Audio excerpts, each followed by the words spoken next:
The Secret History by Procopius.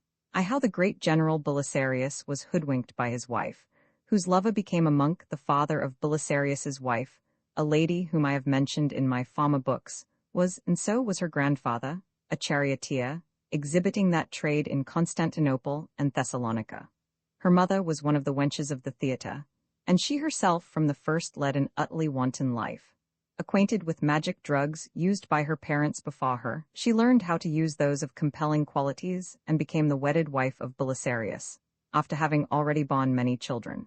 Now she was unfaithful as a wife from the start, but was careful to conceal her indiscretions by the usual precautions, not from any awe of her spouse, for she never felt any shame at anything, and fooled him easily with her deceptions, but because she feared the punishment of the empress.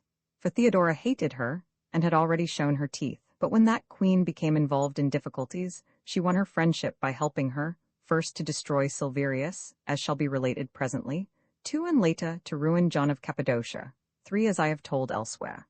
After that, she became more and more fearless, and casting all concealment aside, abandoned herself to the winds of desire.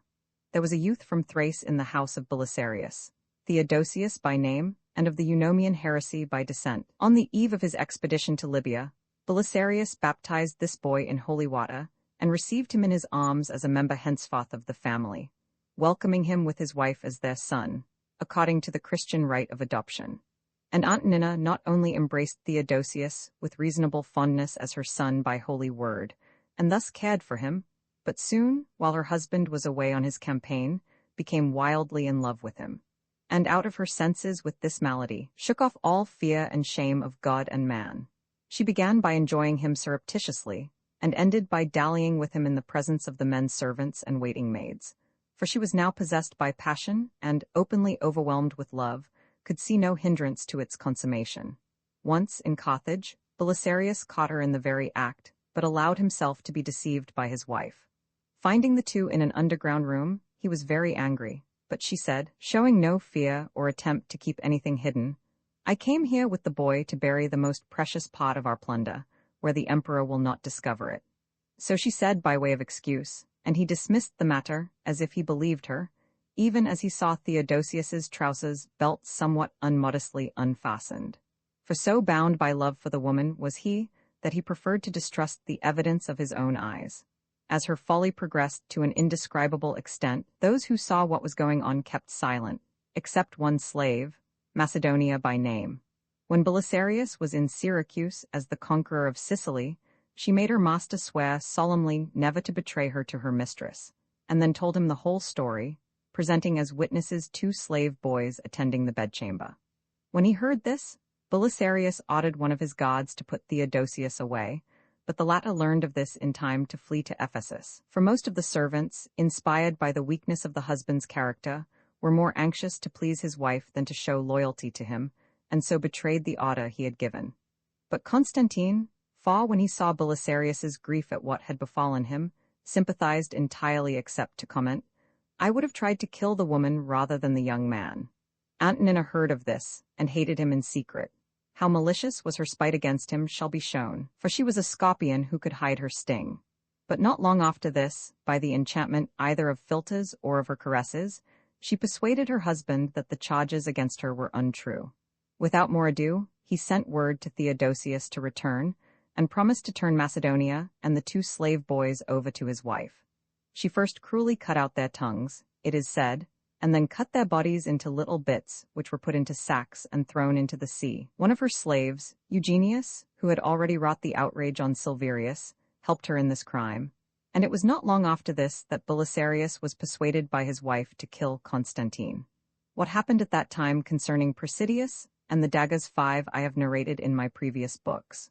For while Belisarius would have preferred to let Constantine alone, Antonina gave him no peace until his remark, which I have just repeated, was avenged. And as a result of this murder, much enmity was aroused against Belisarius in the hearts of the emperor and all the most important of the Romans.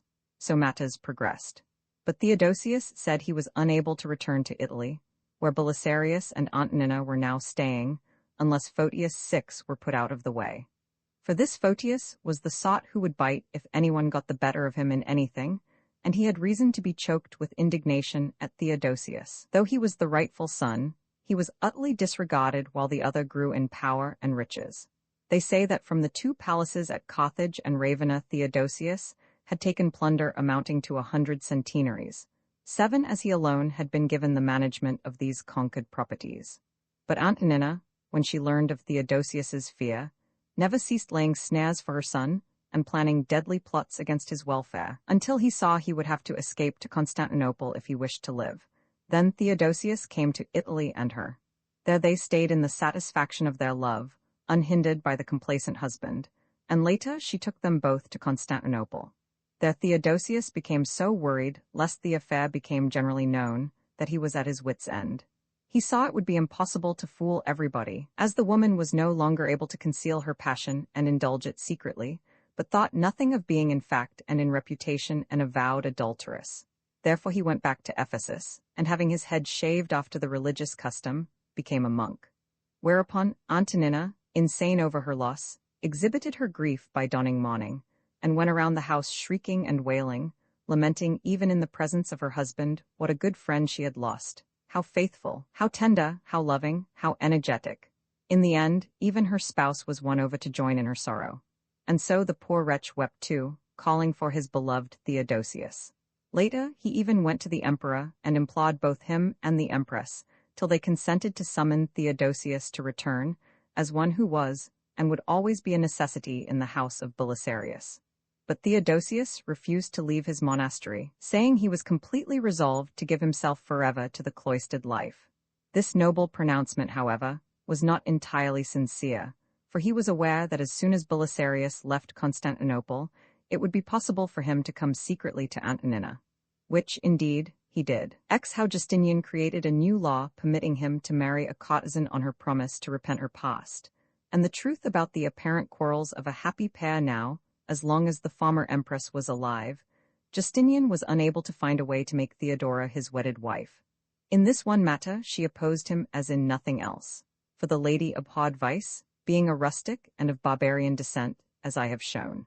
She was never able to do any real good, because of her continued ignorance of the affairs of state. She dropped her original name, for fear people would think it ridiculous, and adopted the name of Euphemia when she came to the palace. But finally, her death removed this obstacle to Justinian's desire. Justin, doting and utterly senile, was now the laughing stock of his subjects. He was disregarded by everyone because of his inability to oversee state affairs, but Justinian they all served with considerable awe. His hand was in everything, and his passion for turmoil created universal consternation. It was then that he undertook to complete his marriage with Theodora.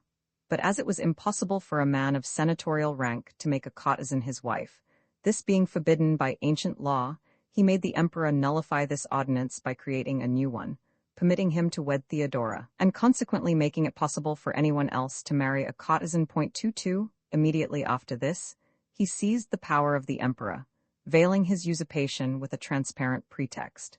For he was proclaimed colleague of his uncle as Emperor of the Romans by the questionable legality of an election inspired by terror. So Justinian and Theodora ascended the imperial throne 3 days before Easter, a time, indeed, when even making visits or greeting one's friends is forbidden. And not many days later Justin died of an illness after a reign of 9 years. Justinian was now sole monarch together, of course, with Theodora. Thus it was that Theodora, though born and brought up as I have related, rose to royal dignity over all obstacles. For no thought of shame came to Justinian in marrying her, though he might have taken his pick of the noblest born, most highly educated, most modest, carefully nurtured, virtuous and beautiful virgins of all the ladies in the whole Roman Empire. A maiden, as they say, with upstanding breasts. Instead, he preferred to make his own what had been common to all men, and, careless of all her revealed history, took in wedlock a woman who was not only guilty of every other contamination, but boasted of her many abortions. I need hardly mention any other proof of the character of this man, for all the perversity of his soul was completely displayed in this union, which alone was ample interpreter, witness, and historian of his shamelessness.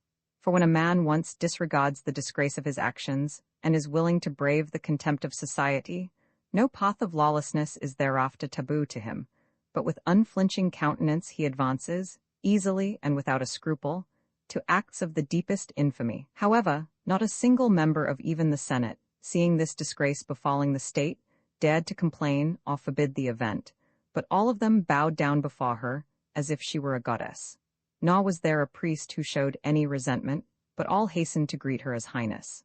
And the populace who had seen her before on the stage directly raised its hands to proclaim itself her slave in fact and in name. Nor did any soldier grumble at being ordered to risk the perils of war for the benefit of Theodora.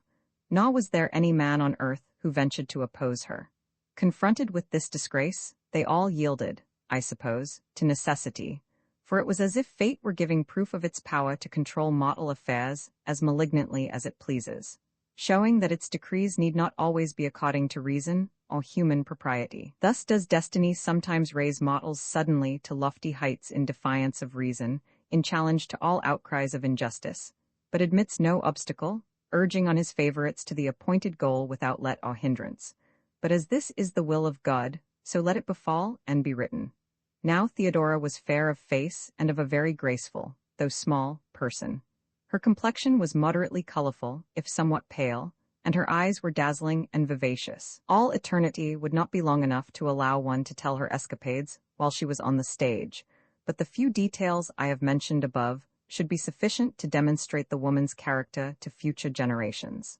What she and her husband did together must now be briefly described, for neither did anything without the consent of the other. For some time, it was generally supposed they were totally different in mind and action, but later it was revealed that their apparent disagreement had been arranged so that their subjects might not unanimously revolt against them, but instead be divided in opinion. Thus they split the Christians into two parties, each pretending to take the part of one side, thus confusing both, as I shall soon show, and then they ruined both political factions. Theodora feigned to support the Blues with all her power, encouraging them to take the offensive against the opposing party and perform the most outrageous deeds of violence, while Justinian, affecting to be vexed and secretly jealous of her, also pretended he could not openly oppose her orders. And thus they gave the impression often that they were acting in opposition. Then he would rule that the Blues must be punished for their crimes, and she would angrily complain that against her, while she was defeated by her husband. However, the Blue partisans, as I have said, seemed cautious, for they did not violate their neighbors as much as they might have done. And in legal disputes, each of the two would pretend to favor one of the litigants and compel the man with the worse case to win. And so they robbed both disputants of most of the property at issue.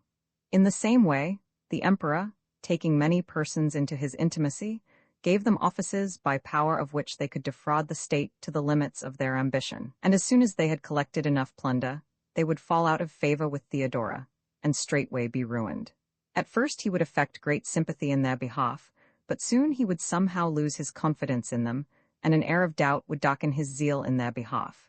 Then Theodora would use them shamefully, while he, unconscious as it were of what was being done to them, confiscated their properties and boldly enjoyed their wealth. By such well-planned hypocrisies, they confused the public and, pretending to be at variance with each other, were able to establish a firm and mutual tyranny. Roman 11, how the defender of the faith ruined his subjects as soon as Justinian came into power, he turned everything upside down. Whatever had before been forbidden by law, he now introduced into the government, while he revoked all established customs. As if he had been given the robes of an emperor on the condition he would turn everything topsy-turvy. Existing offices he abolished and invented new ones for the management of public affairs. He did the same thing to the laws and to the regulations of the army, and his reason was not any improvement of justice or any advantage, but simply that everything might be new and named after himself. And whatever was beyond his power to abolish, he renamed after himself anyway. Of the plundering of property or the murder of men, no weariness ever overtook him. As soon as he had looted all the houses of the wealthy, he looked around for others, meanwhile throwing away the spoils of his previous robberies in subsidies to barbarians or senseless building extravagances. And when he had ruined perhaps myriads in this mad looting, he immediately sat down to plan how he could do likewise to others in even greater number. As the Romans were now at peace with all the world, and he had no other means of satisfying his lust for slaughter, he set the barbarians all to fighting each other, and for no reason at all he sent for the Hun chieftains, and with idiotic magnanimity gave them large sums of money, alleging he did this to secure their friendship. This, as I have said, he had also done in Justin's time. These Huns, as soon as they had got this money, sent it together with their soldiers to others of their chieftains, with the word to make inroads into the land of the emperor, so that they might collect further tribute from him, to buy them off in a second peace. Thus the Huns enslaved the Roman Empire, and were paid by the emperor to keep on doing it. This encouraged still others of them to rob the poor Romans, and after their pillaging, they too were further rewarded by the gracious emperor. In this way all the Huns, for when it was not one tribe of them, it was another, continuously overran and laid waste the empire. For the barbarians were led by many different chieftains, and the war, thanks to Justinian's senseless generosity, was thus endlessly protracted. Consequently no place, mountain or cave, or any other spot in Roman territory, during this time remained uninjured, and many regions were pillaged more than 5 times. These misfortunes, and those that were caused by the Medes, Saracens, Slavs, Antis, and the rest of the barbarians, I described in my previous works. But as I said in the preface to this narrative, the real cause of these calamities remained to be told here. To Chosroes, also, he paid many centenaries in behalf of peace, and then with unreasonable arbitrariness, caused the breaking of the truce by making every effort to secure the friendship of Alamandur and his Huns, who had been in alliance with the Persians. But this I freely discussed in my chapters on the subject. Moreover, while he was encouraging civil strife and frontier warfare to confound the Romans, with only one thought in his mind, that the earth should run red with human blood, and he might acquire more and more booty, he invented a new means of murdering his subjects. Now among the Christians in the entire Roman Empire, there are many with dissenting doctrines, which are called heresies by the established church, such as those of the Montanists and Sabatians, and whatever others cause the minds of men to wander from the true path. All of these beliefs he ordered to be abolished, and their place taken by the orthodox dogma, threatening, among the punishments for disobedience, loss of the heretic's right to will property to his children or other relatives. Now the churches of these so-called heretics, especially those belonging to the Arian dissenters, were almost incredibly wealthy. Neither all the Senate put together nor the greatest other unit of the Roman Empire had anything in property comparable to that of these churches. For their gold and silver treasures, and stores of precious stones, were beyond telling or numbering. They owned mansions and whole villages, land all over the world, and everything else that is counted as wealth among men. As none of the previous emperors had molested these churches, many men, even those of the Orthodox faith, got their livelihood by working on their estates.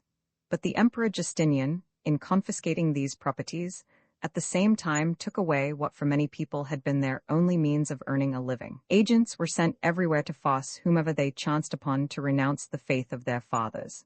This, which seemed impious to rustic people, caused them to rebel against those who gave them such an order. Thus many perished at the hands of the persecuting faction, and others did away with themselves, foolishly thinking this the holier cause of 2 evils. But most of them by far quitted the land of their fathers, and fled the country. The Montanists, who dwelt in Phrygia, shut themselves up in their churches, set them on fire, and ascended to glory in the flames. And thenceforth the whole Roman Empire was a scene of massacre and flight. A similar law was then passed against the Samaritans, which threw Palestine into an indescribable turmoil. Those, indeed, who lived in my own Caesarea and in the other cities, deciding it silly to suffer harsh treatment over a ridiculous trifle of dogma, took the name of Christians in exchange for the one they had borne before, by which precaution they were able to avoid the perils of the new law. The most reputable and better class of these citizens, once they had adopted this religion, decided to remain faithful to it.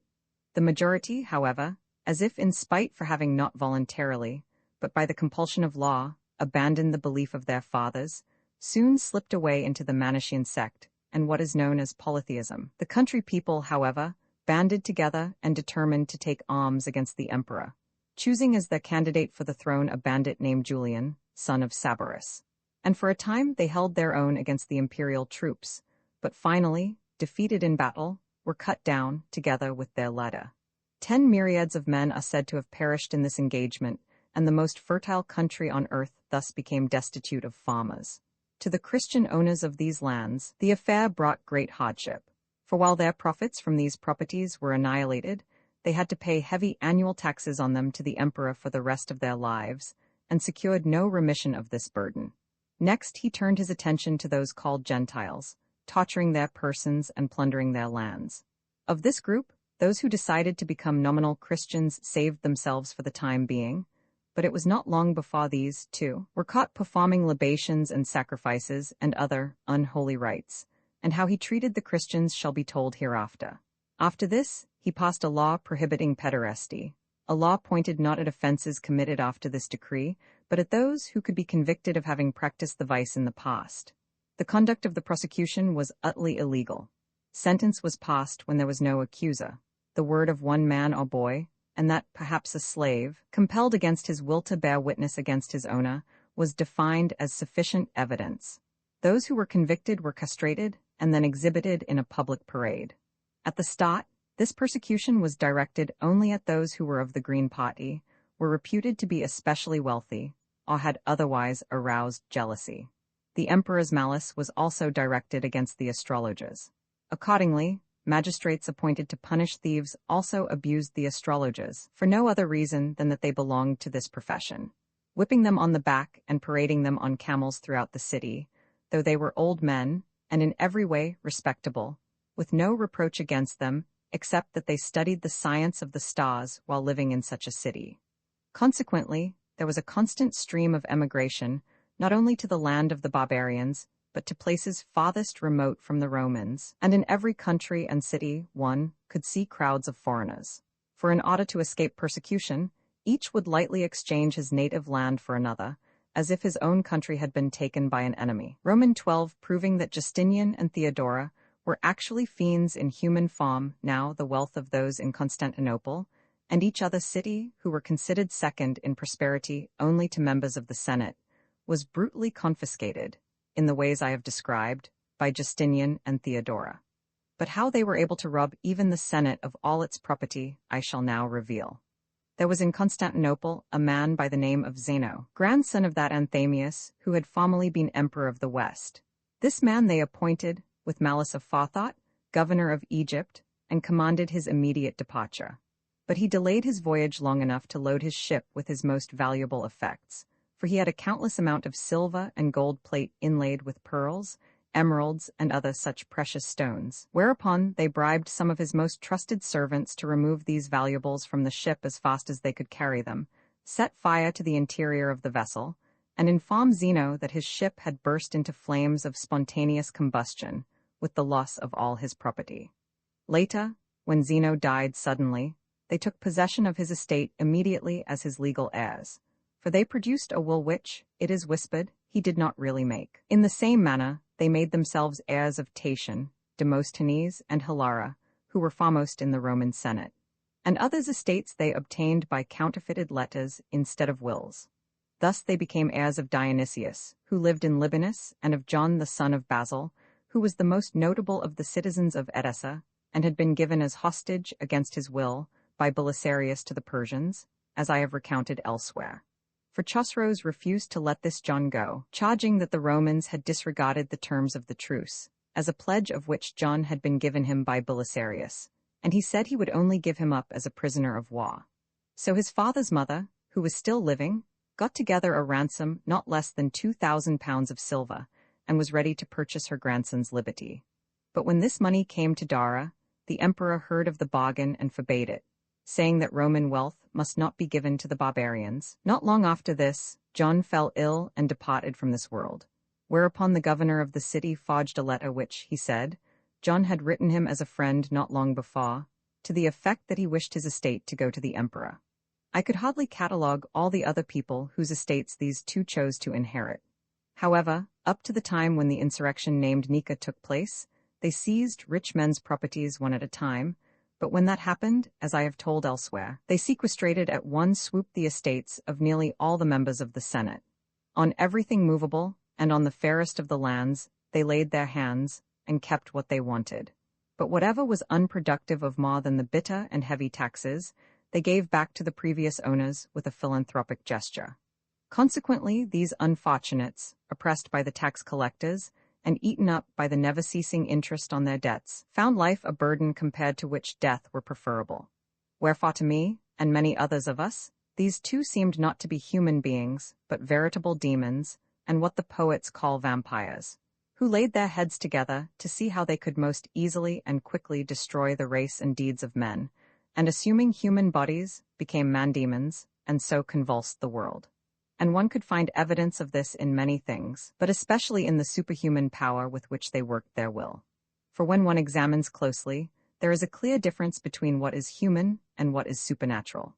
There have been many enough men, during the whole course of history, who by chance or by nature have inspired great fear, ruining cities or countries, or whatever else fell into their power. But to destroy all men and bring calamity on the whole inhabited earth remained for these two to accomplish, whom fate aided in their schemes of corrupting all mankind. For by earthquakes, pestilences, and floods of river waters at this time came further ruin, as I shall presently show. Thus not by human, but by some other kind of power, they accomplished their dreadful designs. And they say, his mother said to some of her intimates once that not of Sabatius her husband, nor of any man was Justinian a son. For when she was about to conceive, there visited a demon, invisible, but giving evidence of his presence perceptibly where man consorts with woman, after which he vanished utterly as in a dream. And some of those who have been with Justinian at the palace, late at night, men who were pure of spirit, have thought they saw a strange demoniac form taking his place. One man said that the emperor suddenly rose from his throne and walked about, and indeed he was never wont to remain sitting for long, and immediately Justinian's head vanished, while the rest of his body seemed to ebb and flow, whereat the beholder stood aghast and fearful, wondering if his eyes were deceiving him. But presently he perceived the vanished head filling out and joining the body again as strangely as it had left it. Another said he stood beside the emperor as he sat, and of a sudden the face changed into a shapeless mass of flesh, with neither eyebrows nor eyes in their proper places, nor any other distinguishing feature, and after a time the natural appearance of his countenance returned. I write these instances not as one who saw them myself, but heard them from men who were positive they had seen these strange occurrences at the time. They also say that a certain monk, very dear to God, at the instance of those who dwelt with him in the desert, went to Constantinople to beg for mercy to his neighbors who had been outraged beyond endurance. And when he arrived there, he forthwith secured an audience with the emperor. But just as he was about to enter his apartment, he stopped short as his feet were on the threshold, and suddenly stepped backward. Whereupon the eunuch escorting him, and others who were present, importuned him to go ahead. But he answered not a word, and like a man who has had a stroke staggered back to his lodging. And when some followed to ask why he acted thus, they say he distinctly declared he saw the king of the devils sitting on the throne in the palace, and he did not care to meet or ask any favor of him. Indeed, how was this man likely to be anything but an evil spirit, who never knew honest satiety of drink or food or sleep, but only tasting at random from the meals that were set before him, roamed the palace at unseemly hours of the night, and was possessed by the quenchless lust of a demon? Furthermore, some of Theodora's lovers, while she was on the stage, say that at night a demon would sometimes descend upon them and drive them from the room, so that it might spend the night with her. And there was a certain dancer named Macedonia, who belonged to the Blue Party in Antioch, who came to possess much influence. For she used to write letters to Justinian, while Justin was still emperor, and so made away with whatever notable men in the East she had a grudge against, and had their property confiscated. This Macedonia, they say, greeted Theodora at the time of her arrival from Egypt and Libya. And when she saw her badly worried and cast down at the ill treatment she had received from Hesebolas, and at the loss of her money during this adventure, she tried to encourage Theodora by reminding her of the laws of chance, by which she was likely again to be the ladder of a chorus of coins. Then, they say, Theodora used to relate how on that very night a dream came to her, bidding her take no thought of money, for when she should come to Constantinople, she should share the couch of the king of the devils, and that she should contrive to become his wedded wife, and thereafter be the mistress of all the money in the world. And that this is what happened is the opinion of most people. Roman 13 deceptive affability and piety of a tyrant Justinian, while otherwise of such character as I have shown, did make himself easy of access and affable to his visitors. Nobody of all those who sought audience with him was ever denied. Even those who confronted him improperly or noisily, never made him angry. On the other hand, he never blushed at the murders he committed.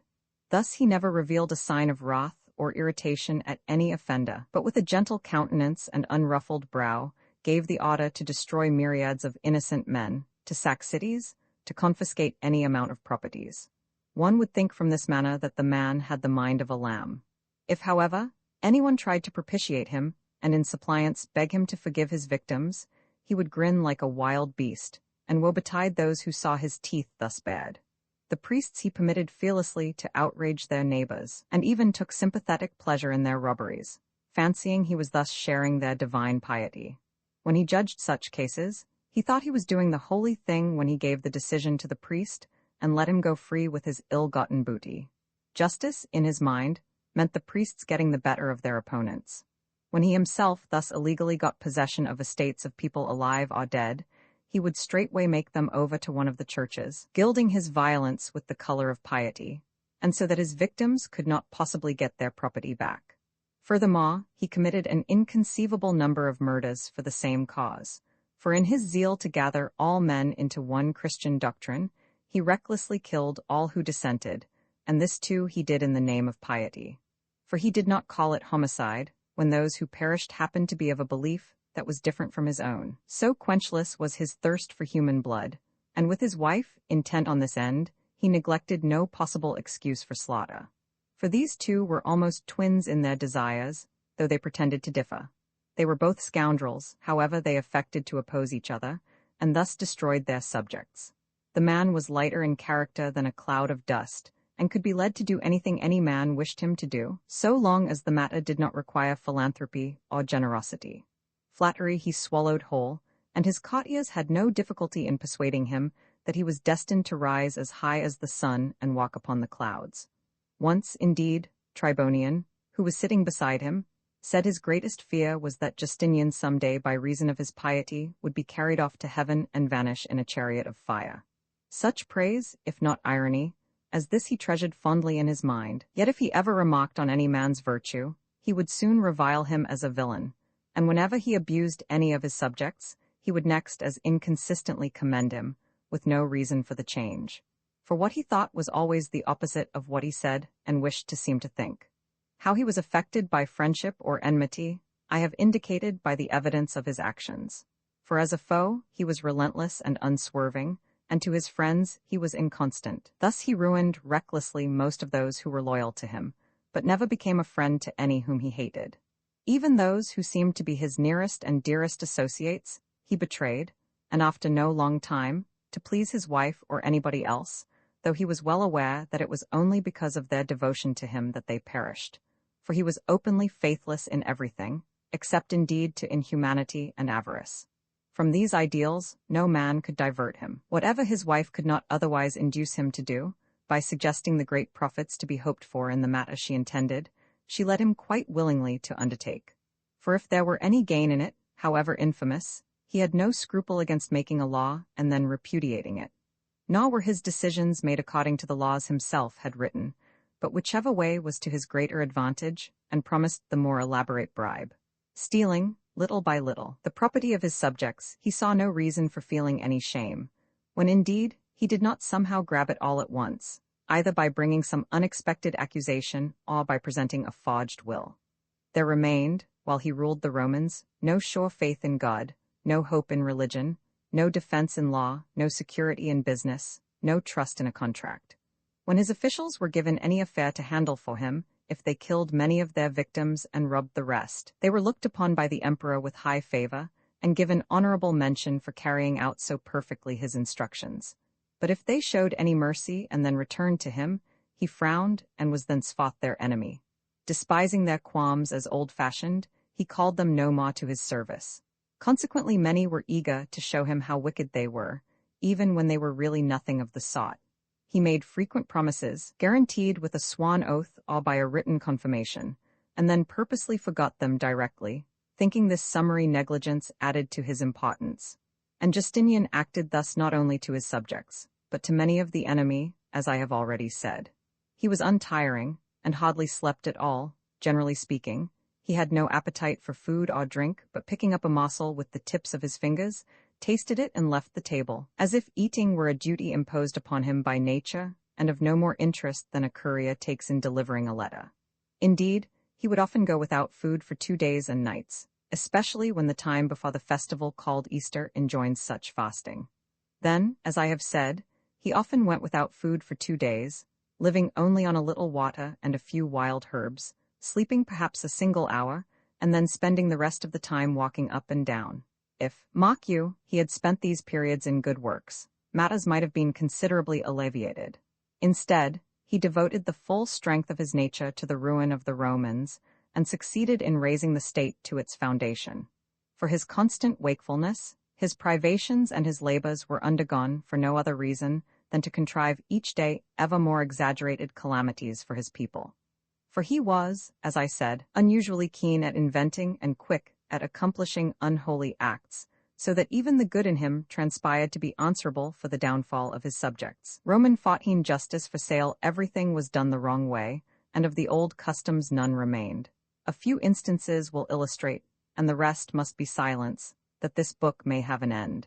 In the first place, Justinian, having no natural aptitude toward the imperial dignity, neither assumed the royal manner nor thought it necessary to his prestige. In his accent, in his dress, and in his ideas he was a barbarian. When he wished to issue a decree, he did not give it out through the quaestor's office, as is usual, but most frequently preferred to announce it himself, in spite of his barbarous accent. Or sometimes he had a whole group of his intimates publish it together, so that those who were wronged by the edict did not know which one to complain against. The secretaries who had performed this duty for centuries were no longer trusted with writing the emperor's secret dispatches. He wrote them himself, and practically everything else, too, so that in the few cases where he neglected to give instructions to city magistrates, they did not know where to go for advice concerning their duties. For he let no one in the Roman Empire decide anything independently, but taking everything upon himself with senseless arrogance, gave the verdict in cases before they came to trial, accepting the story of one of the litigants without listening to the other, and then pronounced the argument concluded, swayed not by any law or justice, but openly yielding to base greed. In accepting bribes, the emperor felt no shame, since hunger for wealth had devoured his decency. Often the decrees of the Senate and those of the emperor nominally conflicted. The Senate, however, sat only for pictorial effect, with no power to vote or do anything. It was assembled as a matter of form, to comply with the ancient law, and none of its members was permitted to utter a single word. The emperor and his consort took upon themselves the decisions of all matters in dispute, and their will of course prevailed. And if anybody thought his victory in such a case was insecure, because it was illegal, he had only to give the emperor more money, and a new law would immediately be passed revoking the former one. And if anybody else preferred the law that had been repealed, the ruler was quite willing to re-establish it in the same manner. Under this reign of violence, nothing was stable, but the balance of justice revolved in a circle, inclining to whichever side was able to weight it with the heavier amount of gold. Publicly in the forum, and under the management of palace officials, the selling of court decisions and legislative actions was carried on. The officers called referendars were no longer satisfied to perform their duties of presenting to the emperor the request of petitioners, and referring to the magistrates what he had decided in the petitioner's case, but gathering worthless testimony from all quarters, with false reports and misleading statements, deceived Justinian, who was naturally inclined to listen to that sort of thing. And then they would go back to the litigants, without telling them what had been said during their interview with the emperor, to extort as much money as they desired, and no one dared oppose them. The soldiers of the Praetorian Guard, attending the judges of the imperial court in the palace, also used their power to influence decisions. Everybody, one might say, stepped from his rank and found he was now at liberty to walk roads where before there had been no path. All bars were down, even the names of former restrictions were lost. The government was like a queen surrounded by romping children, but I must pass over further illustrations, as I said at the beginning of this chapter.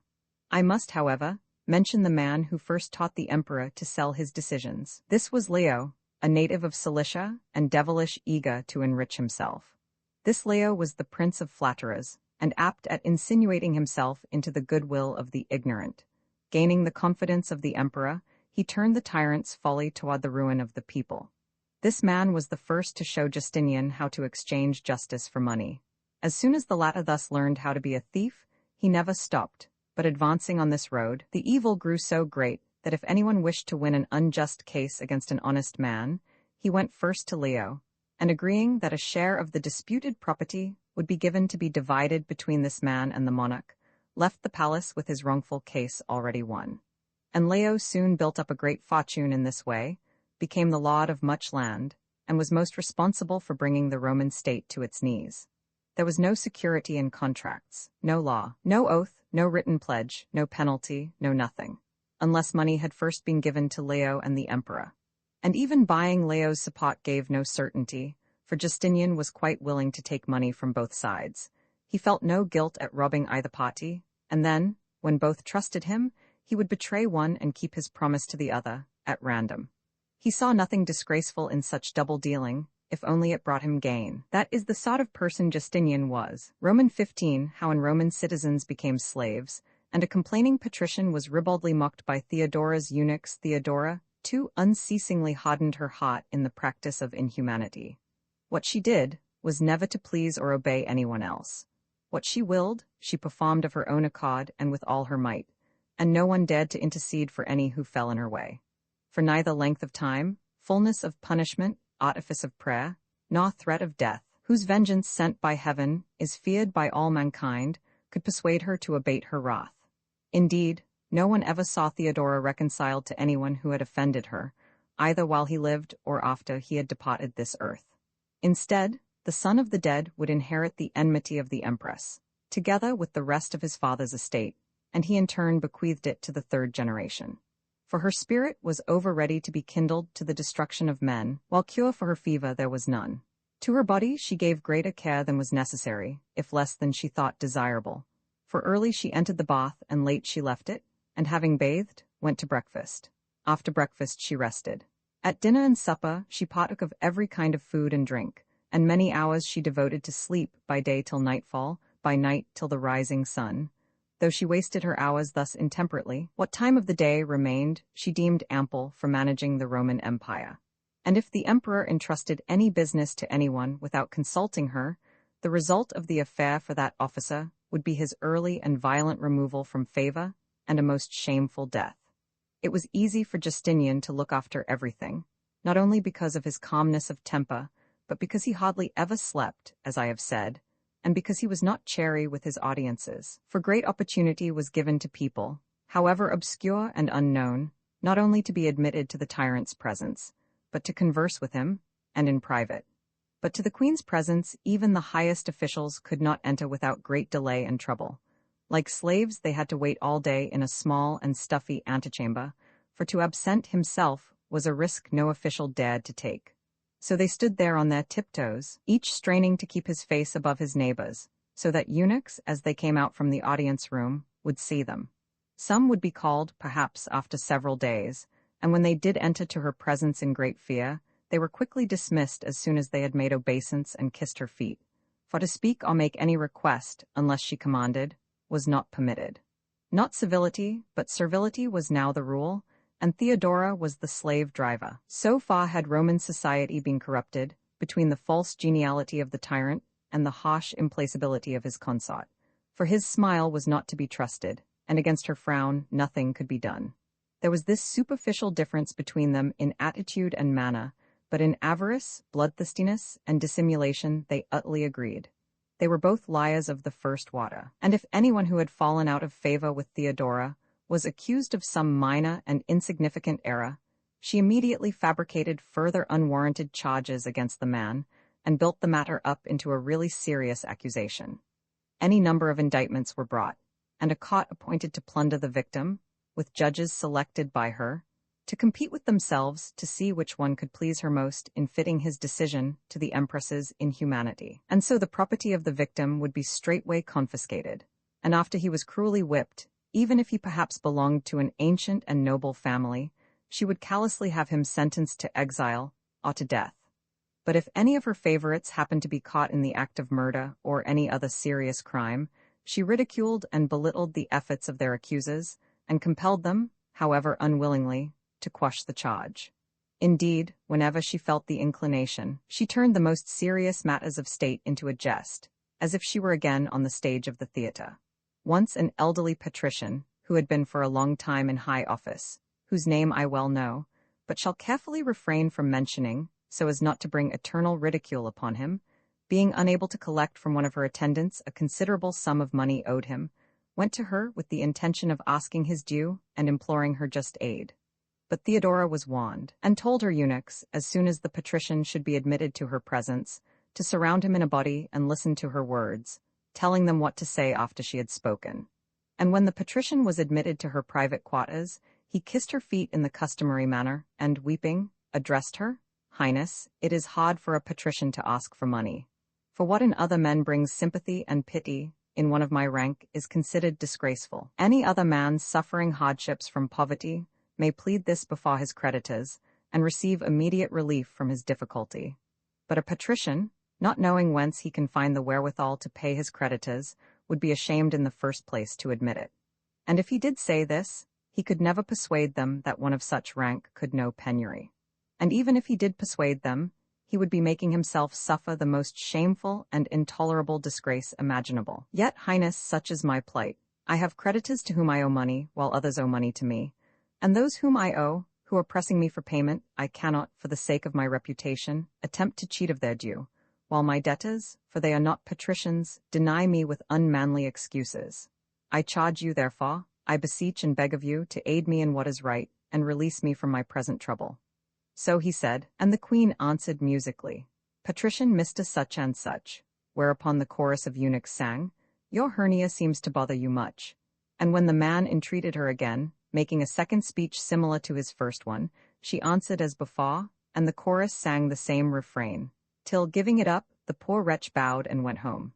Most of the year the empress resided in the suburbs on the seashore, especially in the place called Harrium, and the numerous crowd of her attendants was subjected to great inconvenience, for it was hard to get necessary supplies, and they were exposed to the perils of the sea, especially to the frequent sudden storms and the attack of shocks.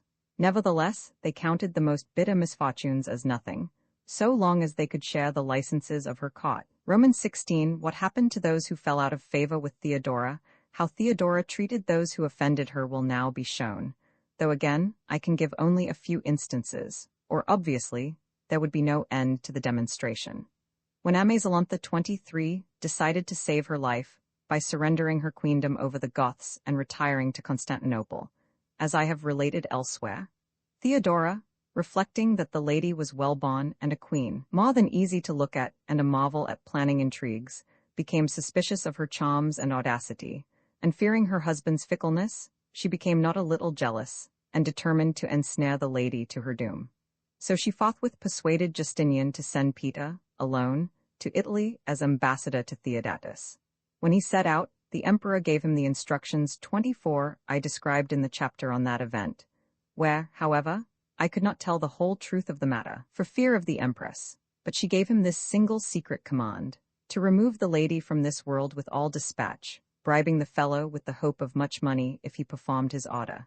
And when he arrived in Italy, for man is not by nature too hesitant at committing murder, if he has been bribed by the promise of high office or considerable money, by what argument I know not, he persuaded Theodatus to make away with Amazalantha. 25, consequently raised to the rank of Master of Offices, he achieved immense power and universal hatred. And so ends the story of Amazalantha. Then there was a secretary to Justinian named Priscus, an utter villain and Paphlagonian, 26 of a character likely to please his master, to whom he was more than devoted, and from whom he expected similar consideration, and accordingly he very soon became the owner of great and ill-gotten wealth. Finding him insolent and always trying to oppose her, Theodora denounced him to the emperor. At first she was unsuccessful, but before long she took the matter in her own hands, embarked the man on a ship sailing to a determined port, had his head shaved, and compelled him against his will to become a priest. And Justinian, pretending he knew nothing of the matter, never asked where on earth Priscus was, nor ever after mentioned him, remaining silent as if he had utterly forgotten him. However, he did not forget to seize what property Priscus had been forced to abandon. Again, Theodora was overtaken with suspicion of one of her servants named Ariobindus, a barbarian by birth, but a handsome young man, whom she had made her steward. Instead of accusing him directly, she decided to have him cruelly whipped in her presence, though they say she was madly in love with the fellow, without explaining her reason for the punishment. What became of the man after that we do not know, nor has anyone ever seen him since. For if the queen wanted to keep any of her actions concealed, it remained secret and unmentioned, and neither was any who knew of the matter allowed to tell it to his closest friend, nor could any who tried to learn what had happened ever find out, no matter how much of a busybody he was. No other tyrant since mankind began ever inspired such fear, since not a word could be spoken against her without her hearing of it. Her multitude of spies brought her the news of whatever was said and done in public or in private. And when she decided the time had come to take vengeance on any offender, she did as follows. Summoning the man, if he happened to be notable, she would privately hand him over to one of her confidential attendants, and order that he be escorted to the farthest boundary of the Roman realm. And her agent, in the dead of night, covering the victim's face with a hood and binding him, would put him on board a ship and accompany him to the place selected by Theodora. There he would secretly leave the unfortunate in charge of another qualified for this work, charging him to keep the prisoner under guard and tell no one of the matter, until the empress should take pity on the wretch or, as time went on, he should languish under his bondage and succumb to death. Then there was Basanius, one of the Green faction, a prominent young man, who incurred her anger by making some uncomplimentary remark. Basanius, warned of her displeasure, fled to the church of Michael the Archangel. She immediately sent the prefect after him, charging Basanius, however, not with slander, but pederasty. And the prefect, dragging the man from the church, had him flogged intolerably, while all the populace, when they saw a Roman citizen of good standing so shamefully mistreated, straightway sympathized with him, and cried so loud to let him go that heaven must have heard their reproaches. Whereupon the empress punished him further, and had him castrated so that he bled to death, and his estate was confiscated, though his case had never been tried. Thus, when this female was enraged, no church offered sanctuary, no law gave protection, no intercession of the people brought mercy to her victim, nor could anything else in the world stop her. Thus she took a hatred of a certain Diogenes, because he belonged to the Greens, a man urbane and beloved by all, including the emperor himself. Nonetheless, she wrathfully denounced him as homosexual. Bribing 2 of his servants, she presented them as accusers and witnesses against their master. However, as he was tried publicly and not in secret, as was her usual practice in such cases, the judges chosen were many and of distinguished character, because of Diogenes's high rank. And after cross-examination of the evidence of the servants, they decided it was insufficient to prove the case, especially as the latter were only children. So the empress locked up Theodorus, one of Diogenes's friends, in one of her private dungeons, and there first with flattery, then with flogging, tried to overwhelm him. When he still resisted, she ordered a cord of oxhide to be wound around his head, and then turned and tightened. But though they twisted the cord till his eyes started from their sockets and Theodora thought he would lose them completely, still he refused to confess what he had not done. Accordingly, the judges, for lack of proof, acquitted him, while all the city took holiday to celebrate his release. And that was that. Romans 17, how she saved 500 harlots from a life of sin, made away with her own natural son, and other curious incidents of her passion for matchmaking. I have told earlier in this narrative what she did to Belisarius, Photius, and Buses. There were 2 members of the Blue faction, Cilicians by birth, who with a mob of others offered violence to Callinicus, governor of the 2nd Cilicia. And when his groom, who was standing near his master, tried to protect him, they slew the fellow before the eyes of the governor and all the people. The governor, convicting the 2 of this and many previous murders, sentenced them to death. Theodora heard of this, and to show her preference for the Blues, crucified Callinicus, without troubling to remove him from his office, on the spot where the murderers had been buried. The emperor affected to lament and mourn the death of his governor, and sat around grumbling and making threats against those responsible for the deed. But he did nothing, except to seize the estate of the dead man. Theodora also devoted considerable attention to the punishment of women caught in carnal sin. She picked up more than 500 harlots in the Forum, who earned a miserable living by selling themselves there for 3 obols, 27, and sent them to the opposite mainland, where they were locked up in the monastery called Repentance to force them to reform their way of life. Some of them, however, threw themselves from the parapets at night, and thus freed themselves from an undesired salvation. There were in Constantinople 2 girls, sisters of a very illustrious family. Not only had their father and grandfather been consuls, but even before that their ancestors had been senators. These girls had both married early, but became widows when their husbands died. And immediately Theodora, accusing them of living too merrily, chose new husbands for them, 2 common and disgusting fellows, and commanded the marriage to take place.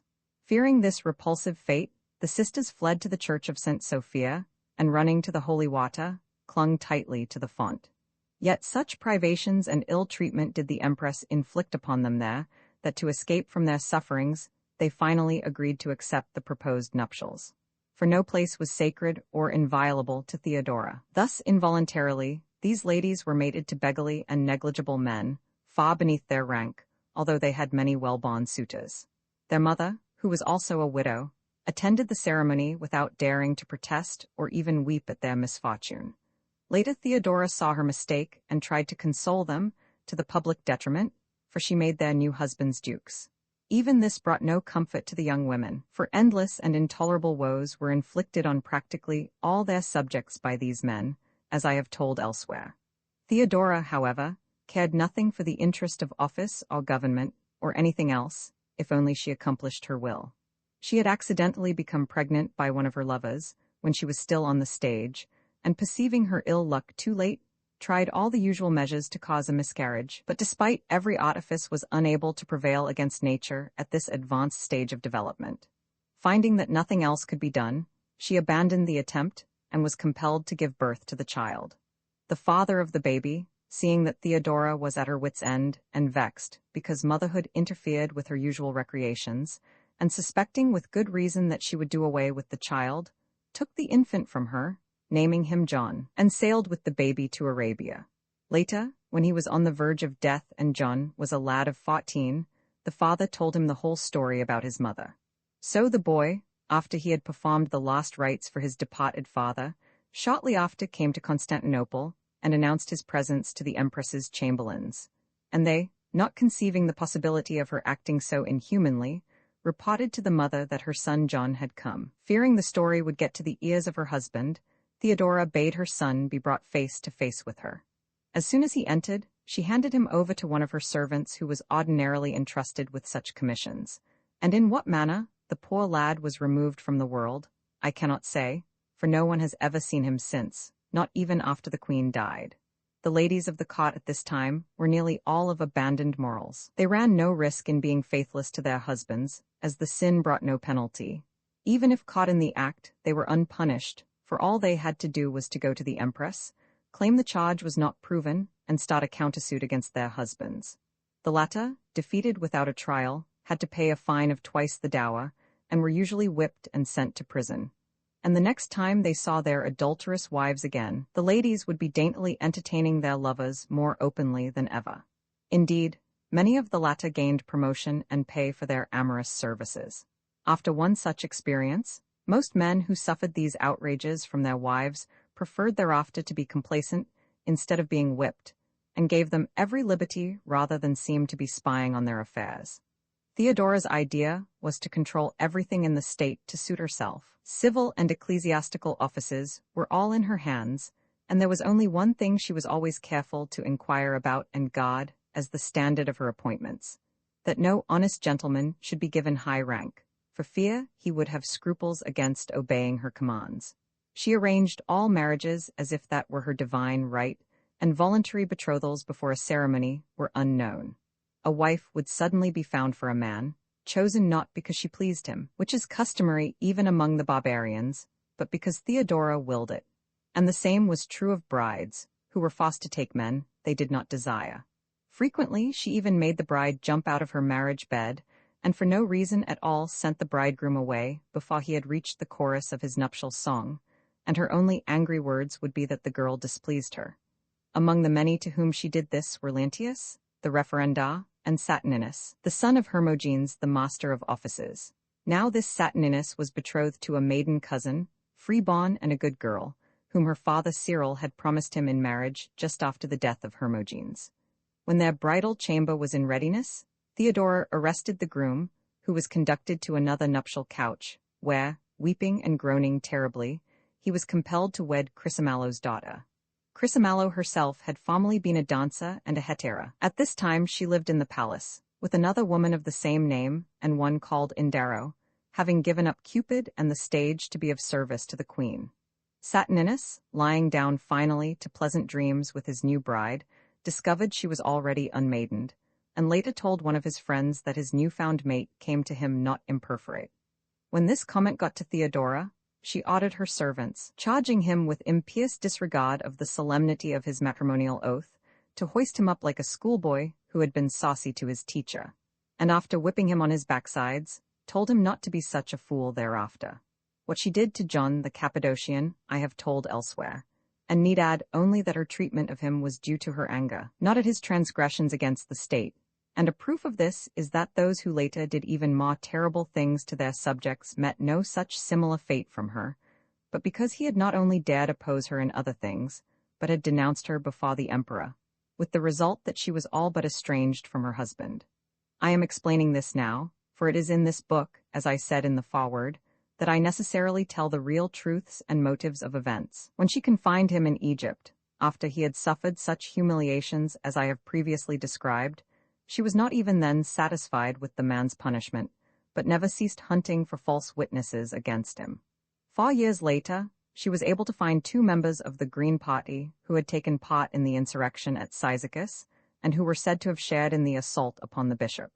These 2 she overwhelmed with flattery and threats, and one of them, inspired by her promises, accused John of the murder, while the other utterly refused to be an accomplice in this libel, even when he was so injured by the torture that he seemed about to die on the spot.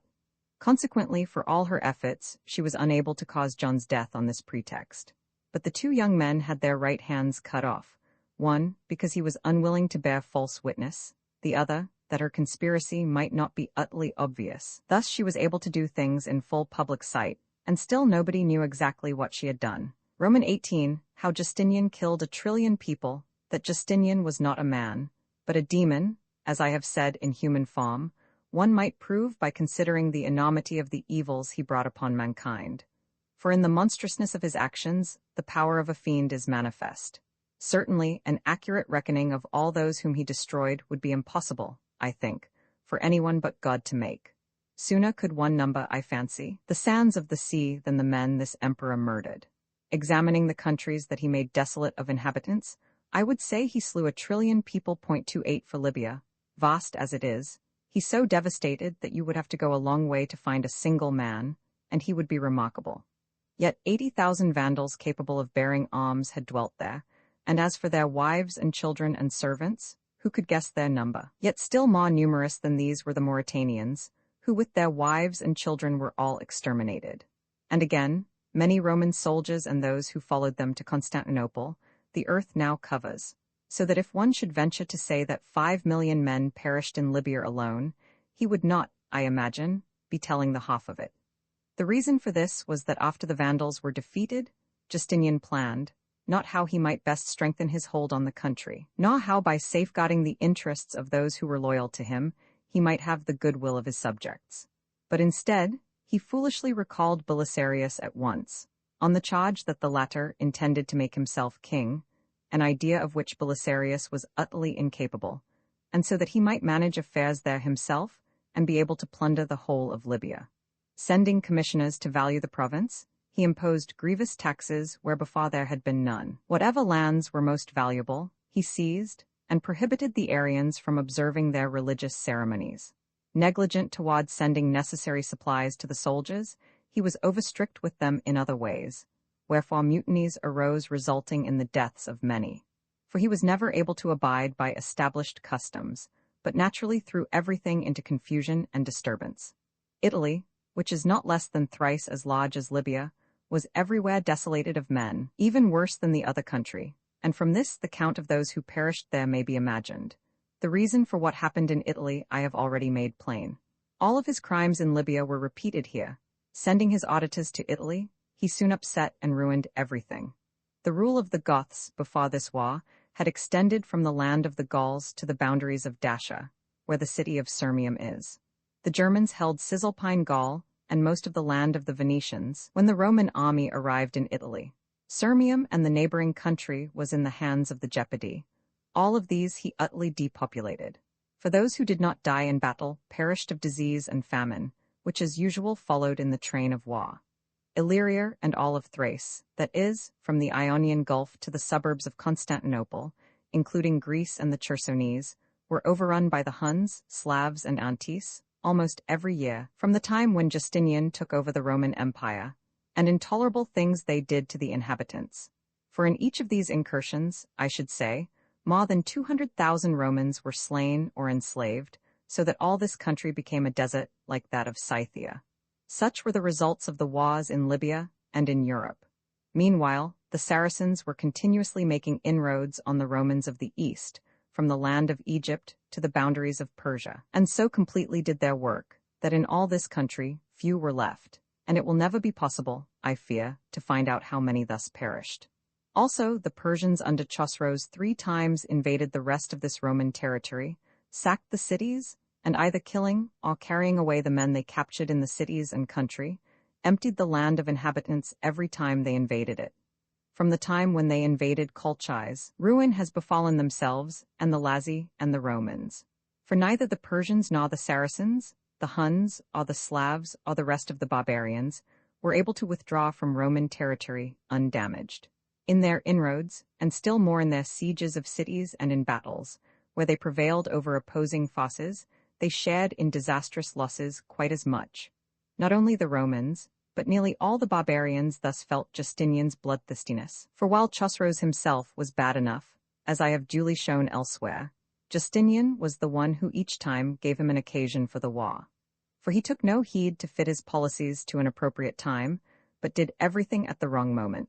In time of peace or truce he ever craftily contrived to find pretext for war with his neighbors, while in time of war he unreasonably lost interest, and hesitated too long in preparing for the campaign, grudging the necessary expenses, and instead of putting his mind on the war, gave his attention to stargazing and research as to the nature of God. Yet he would not abandon hostilities, since he was so bloodthirsty and tyrannical, even when thus unable to conquer the enemy, because of his negligence in meeting the situation. So while he was emperor, the whole earth ran red with the blood of nearly all the Romans and the barbarians. Such were the results of the wars throughout the whole empire during this time. But the civil strife in Constantinople, and in every other city, if the dead were reckoned, would total no smaller number of slain than those who perished in the wars, I believe. Since justice and impartial punishment were seldom directed against offenders, and each of the two factions tried to win the favor of the emperor over the other, neither party kept the peace. Each, according to his smile or his frown, was now terrified, now encouraged. Sometimes they attacked each other in full strength, sometimes in smaller groups, or even lay in ambush against the first single man of the opposite party who came along. For 32 years, without ever ceasing, they performed outrages against each other, many of them being punished with death by the municipal prefect. However, punishment for these offenses was mostly directed against the Greens. Furthermore, the persecution of the Samaritans and the so-called heretics filled the Roman realm with blood. Let this present recapitulation suffice to recall what I have described more fully a little while since. Such were the things done to all mankind by the demon in flesh for which Justinian, as emperor, was responsible. But what evils he wrought against men by some hidden power and diabolic force, I shall now relate. During his rule over the Romans, many disasters of various kinds occurred, which some said were due to the presence and artifices of the devil, and others considered were affected by the divinity, who, disgusted with the Roman Empire, had turned away from it and given the country up to the old one. The Syrtis River flooded Edessa, creating countless sufferings among the inhabitants, as I have elsewhere written. The Nile, rising as usual, but not subsiding in the customary season, brought terrible calamities to the people there, as I have also previously recounted. The Cydnus inundated Tarsus, covering almost the whole city for many days, and did not subside until it had done irreparable damage. Earthquakes destroyed Antioch, the leading city of the east, Seleucia, which is situated nearby, and Anazarbus, most renowned city in Cilicia. Who could number those that perished in these metropoles? Yet one must add also those who lived in Ibora, in Amasia, the chief city of Pontus, in Polybotus in Phrygia, called Polymed by the Pisidians, in Lychnidus in Epirus, and in Corinth, all thickly inhabited cities from of old. All of these were destroyed by earthquakes during this time, with a loss of almost all their inhabitants. And then came the plague, which I have previously mentioned, killing half at least of those who had survived the earthquakes. To so many men came their doom, when Justinian first came to direct the Roman state, and later possessed the throne of autocracy. Roman 19, how he seized all the wealth of the Romans and threw it away in the sea, and on the barbarians how he seized all wealth, I will next discuss. Recalling first a vision which, at the beginning of Justinian's rule, was revealed to one of illustrious rank in a dream. In this dream, he said, he seemed to be standing on the shore of the sea somewhere in Constantinople, across the water from Chalcedon, and saw Justinian there in mid-channel. And first Justinian drank up all the water of the sea, so that he presently appeared to be standing on the mainland, there being no longer any waves to break against it. Then other water, heavy with filth and rubbish, roaring out of the subterranean sewers, proceeded to cover the land.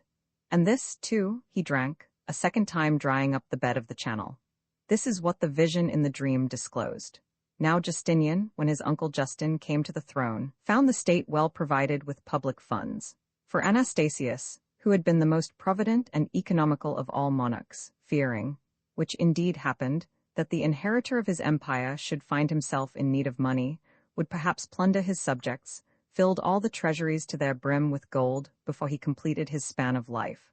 All of this Justinian immediately exhausted, between his senseless building program on the coast and his lavish presents to the barbarians, though one might have thought that it would take the most extravagant of emperors 100 years to disperse such wealth. For the treasurers and those in charge of the other imperial properties had been able, during Anastasius's rule of more than 27 years over the Romans, easily to accumulate 3,200 gold centenaries. And of all these nothing at all was left, for it had been squandered by this man, while Justin still lived, as I have already related. What he illegally confiscated and wasted during his lifetime, no tale, no reckoning, no count could ever make manifest. For like an ever-flowing river swallowing more each day he pillaged his subjects, to disgorge it straightway on the barbarians. Having thus carried away the public wealth, he turned his eye upon his private subjects. Most of them he immediately robbed of their estates, snatching them arbitrarily by force, bringing false charges against whoever in Constantinople and each other city were reputed to be rich. Some he accused of polytheism, others of heresy against the orthodox Christian faith, some of pederasty, others of love affairs with nuns or other unlawful intercourse, some of starting sedition, or of favoring the Greens, or treason against himself, or anything else. All he made himself the arbitrary heir of the dead, and even of the living, when he could. Such were the subtleties of his actions, and how he profited from the insurrection against himself, which is called Nika, making himself heir to the senators, I have already shown, and how, some time before the sedition broke out, he privately robbed each man of his estate. To all the barbarians, on every occasion, he gave great sums, to those of the east and those of the west, to the north and to the south, as far as Britain, and over all the inhabited earth, so that nations whose very names we had never heard of, we now learned to know, seeing their ambassadors for the first time. For when they learned of this man's folly, they came to him and Constantinople in floods from the whole world. And he with no hesitation, but overjoyed at this, and thinking it good luck to drain the Romans of their prosperity and fling it to barbarian men, or to the waves of the sea, daily sent each one home with his arms full of presents. Thus all the barbarians became masters of all the wealth of the Romans, either being presented with it by the emperor, or by ravaging the Roman Empire, selling their prisoners for ransom, and bartering for truces.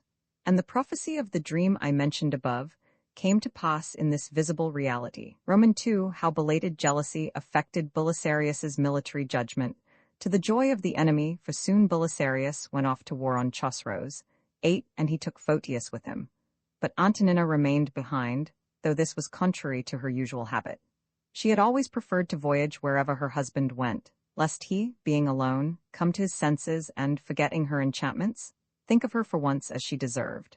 But now, so that Theodosius might have free access to her, she planned once more how to rid herself permanently of Photius. She bribed some of Belisarius's gods to slander and insult her son at all times, while she, writing letters almost every day, denounced him, and thus set everything in motion against him. Compelled by all of this to counterplot against his mother, Photius got a witness to come from Constantinople with evidence of Theodosius's commerce with Antonina, took him to Belisarius, and commanded him to tell the whole story. When Belisarius heard it, he became passionately angry, fell at Photius's feet, kissed them, and begged him to revenge one who had been so wronged by those who should least have treated him thus. "My dearest boy," he said, "your father, whoever he was, you have never known, for he left you at your mother's breast when the sands of his life were measured. Nor have you even benefited from his estate, since he was not overblessed with wealth. But brought up by me, though I was only your stepfather, you have arrived at an age where it becomes you to avenge my wrongs. I, who have raised you to consular rank, and given you the opportunity of acquiring such riches, might call myself your father and mother and entire kindred, and I would be right, my son.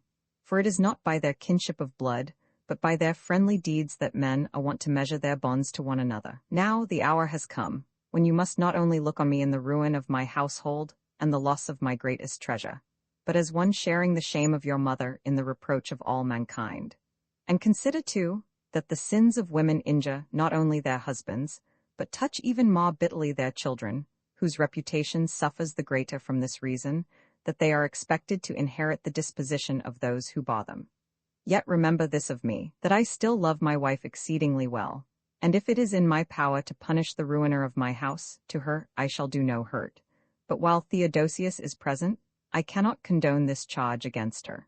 When he had heard this, Photius agreed to serve him in everything, but at the same time he was afraid lest some trouble might come to himself from it, for he had little confidence in Belisarius's strength of will, where his wife was concerned, and among other unhappy possibilities, he remembered with distaste what had happened to Macedonia. So he had Belisarius exchange with him all the oaths that are held most sacred and binding among Christians, and each swore never to betray the other, even in the most mortal peril. Now, for the present, they decided the time had not yet come to take action. But as soon as Antonina should arrive from Constantinople, and Theodosius returned to Ephesus, Photius was to go to Ephesus, and dispose without difficulty of Theodosius and his property. It was at this time that they had invaded the Persian country with the entire army, and there occurred to John of Cappadocia what is reported in my previous works. There I had to hush up one matter out of prudence, namely, that it was not without malice aforethought that Antonina deceived John and his daughter, but by many oaths, than which none is more reverenced by the Christians, she induced them to trust her as one who would never use them ill. After she had done this, feeling more confident than before of the friendship of the empress, she sent Theodosius to Ephesus, and herself, with no suspicion of opposition, set out for the east. Belisarius had just taken the fort of Ciceranum when the news of her coming was brought to him, and he, setting everything else as nothing in comparison, ordered the army to retire. It so happened, as I have shown elsewhere, that other things had occurred to the expedition which fitted in with his order to withdraw. However, as I said in the foreword to this book, it was not safe for me at that time to tell all the underlying motives of these events. Accusation was consequently made against Belisarius by all the Romans that he had put the most urgent affairs of state below the lesser interests of his personal household.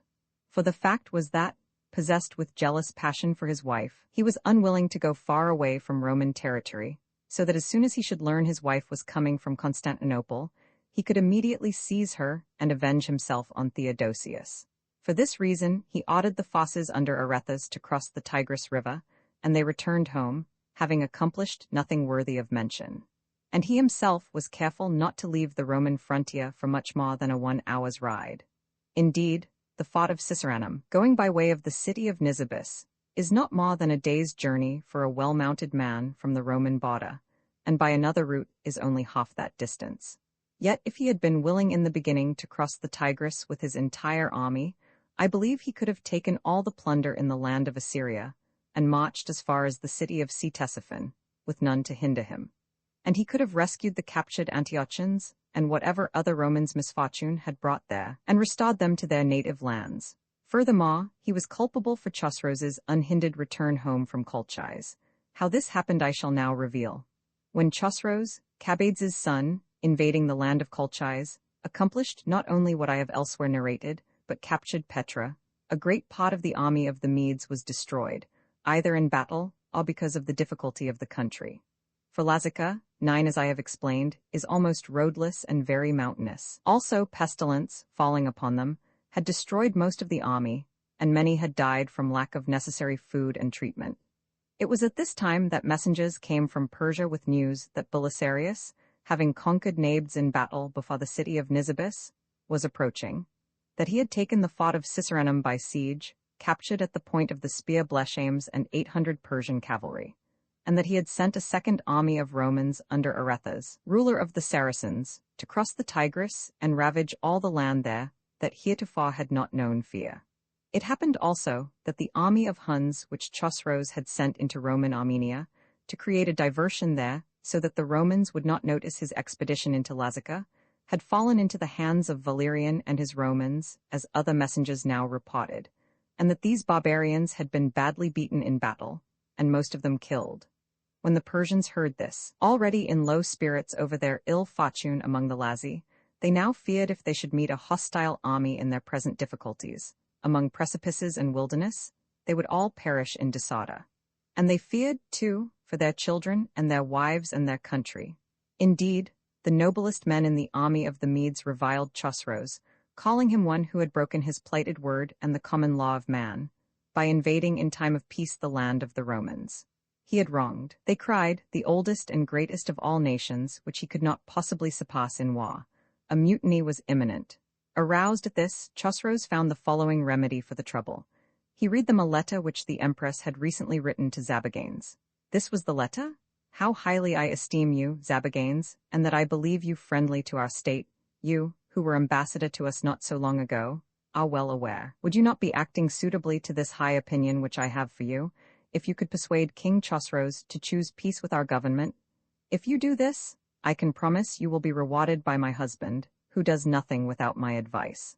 Chosroes read this aloud, and asked the Persian leaders if they thought this was an empire which a woman managed. Thus he calmed their nervousness. But even so, he withdrew from the place with considerable anxiety, thinking that at any moment Belisarius's forces would confront him.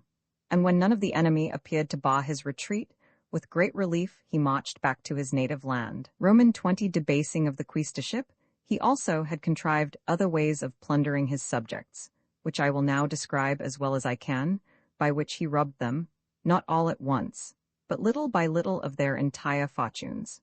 First he appointed a new municipal magistrate, with the power to license shopkeepers to sell their wares at whatever prices they desired, for which privilege they paid an annual tax. Accordingly, people buying their provisions in these shops had to pay 3 times what the stuff was worth, and complainants had no redress, though great harm was thus done.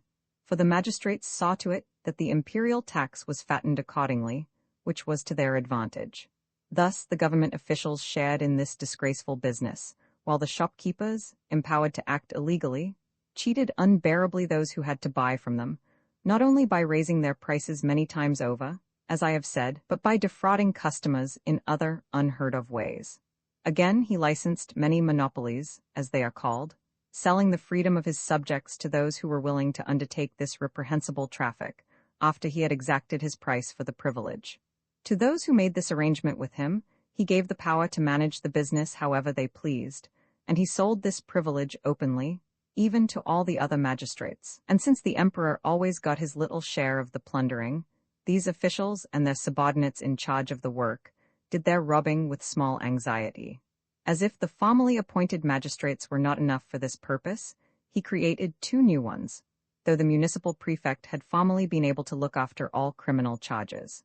His real reason for the change was, of course, so that he could have additional informers, and thus misuse the innocent with more celerity. Of the 2 new officials, one, nominally appointed to punish thieves, was called Praetor of the People.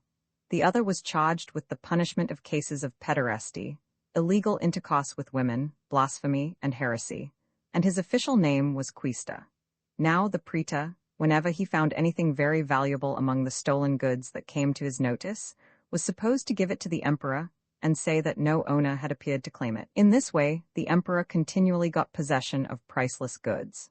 And the Quaestor, when he condemned persons coming before him, confiscated as much as he pleased of their properties, and the emperor shared with him each time in the lawlessly gained riches of other people. For the subordinates of these magistrates neither produced accusers nor offered witnesses when these cases came to trial. But during all this time, the accused were put to death, and their properties seized without due trial and examination. Later, this murdering devil ordered these officials and the municipal prefect to deal with all criminal charges on equal terms, telling them to vie with each other to see which of them could destroy the most people in the shortest time. And one of them asked him at once, they say, "If somebody is sometime denounced before all three of us, which of us shall have jurisdiction over the case?" Whereupon he replied, "Whichever of you acts faster than the rest." Thus shamelessly he debased the quaestor's office, which former emperors almost without exception had held in high regard, taking care that the men they appointed to it were experienced and wise, law-abiding, and uncorruptible by bribes, since otherwise it would be a calamity to the state if men holding this high office were ignorant or avaricious. But the first man that this emperor appointed to the office was Tribonian, whose actions I have fully related elsewhere. And when Tribonian departed from this world, Justinian seized a portion of his estate, though a son and many other children were left destitute when the fellow ended the final day of his life. Junius, a Libyan, was next appointed to this office, a man who had never even heard the law, for he was not a rhetorician. He knew the Latin letters, but as far as Greek went, he had never even gone to school and was unable to speak the language. Frequently, when he tried to say a Greek word, he was laughed at by his servants, and he was so damned greedy for base gain that he thought nothing of publicly selling the emperor's decrees. For 1 gold coin, he would hold out his palm to anybody without hesitation. And for not less than 7 years' time, the state shared the ridicule earned by this petty grafter. When Junius completed the measure of his life, Constantine was appointed quaestor, a man not unacquainted with law, but exceeding young, and without actual experience in court, and the most thievish bully among men. Of this person Justinian was very fond, and became his bosom friend, since through him the emperor saw he could steal and run the office as he wished. Consequently, Constantine had great wealth in a short time, and assumed an air of prodigious pomp, with his nose in the clouds, despising all men, and even those who wanted to offer him large bribes had to entrust them to those who were in his special confidence, to offer him together with their requests. For it was never possible to meet or talk with him, except when he was running to the emperor, or had just left him, and even then he trotted by in a great hurry, lest his time be wasted by somebody who had no money to give him. This is what the emperor did to the quaestorship. Roman 21, the sky tax, the selling of all offices, and how border armies were forbidden to punish invading barbarians. The prefect in charge of the praetors each year handed over to the emperor more than 30 centenaries, in addition to the public taxes. This tribute was called the sky tax, to show, I suppose, that it was not a regular duty or assessment, but as it were fell into his hands by chance out of the sky. It should have been called the villainy tax, for in its name the magistrates robbed their subjects worse than ever. On the ground they had to hand it over to the autocrat, while they themselves acquired a king's fortune in no time. For this Justinian left them unpunished, awaiting the time when they should have gained immense riches. As soon as this happened, he brought some charge against them for which there was no defense, and confiscated their entire property all at once, as he had done to John of Cappadocia. Everyone appointed to office during this period of cost became immensely wealthy at once, with 2 exceptions. Phocas, whom I have mentioned elsewhere as an utterly honest man, who remained uncorrupted by gain during his office, and Bacchus, who was appointed later. Neither of these gentlemen held their office for a year, but were removed after a few months as useless and unsuited to the times. But if I went into all the details, this book would never end. Suffice it to say that all the rest of the magistrates in Constantinople were equally guilty. Also, everywhere else in the Roman Empire Justinian did the same. Picking out the worst scoundrels he could find, he sold them the offices they were to corrupt, for large sums of money. Indeed, an honest man, or one with any sense at all, would never think of throwing away his own money on the chance of getting it back by robbing the innocent. When Justinian had collected this money from such bargainers, he gave them complete power over their subjects, by which, pillaging the country and the inhabitants, they were to become rich. And since they had borrowed money at heavy interest to pay the emperor for their magistracies, as soon as they arrived in the cities of their jurisdiction, they treated their subjects with every kind of evil, caring for nothing but but how they might fulfill their agreements with their creditors and themselves thereafter be listed among the super-wealthy. They saw no peril and felt no shame in this conduct. Rather, they anticipated that the more they wrongfully killed and plundered, the higher would be their reputation, for the name of murderer and robber would prove the energy of their service. However, as soon as he heard these officials had become adequately wealthy, Justinian snared them with a fitting pretext, and straightway seized their fortunes in one swoop. He passed a law that candidates for offices must swear they would keep themselves clean of all graft, and never give or receive any bribe as officials, and all the curses that were named by the ancients he invoked on any who should violate this agreement. But the law was not over a year old before he himself, disregarding its words and maledictions, shamelessly put these offices up for sale, and not secretly, but in the public forum, and the buyers of the offices, breaking their oaths also, plundered more than ever. Later he contrived another unheard-of scheme. The offices which he believed to be the most powerful in Constantinople and the other large cities, he decided not to sell any longer as he had been doing, but put them in the hands of picked men on a fixed salary, who were commanded to turn over all revenues to himself. And these men, after receiving their pay, worked fearlessly and carried off everything on earth, going around in the name of their office to rob the subjects. The emperor was always very careful to choose for his agents men who were truly of all people the worst scoundrels, and he had no trouble finding those who were bad enough. When, indeed, he appointed the first rascals to office, and their power brought to light their corruption, we were astonished that nature had produced such evil in human form. But when the successors to these offices later went far beyond the first occupants in villainy, men were at a loss to see how their predecessors could have been thought to be wicked, since in comparison to the new officials, the former had been noble gentlemen in their actions.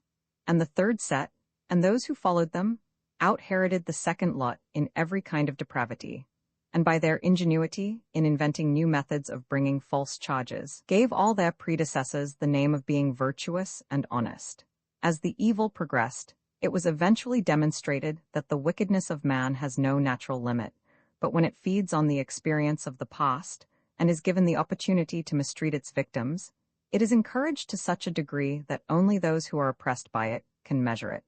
And thus were the Romans treated by their magistrates. After armies of the hostile Huns had several times enslaved and plundered inhabitants of the Roman Empire, the Thracian and Illyrian generals planned to attack them on their retreat, but gave up the idea when they were shown letters from the Emperor Justinian forbidding them to attack the barbarians on the ground that alliance with them was necessary to the Romans against the Goths, Fossou, or some other foe.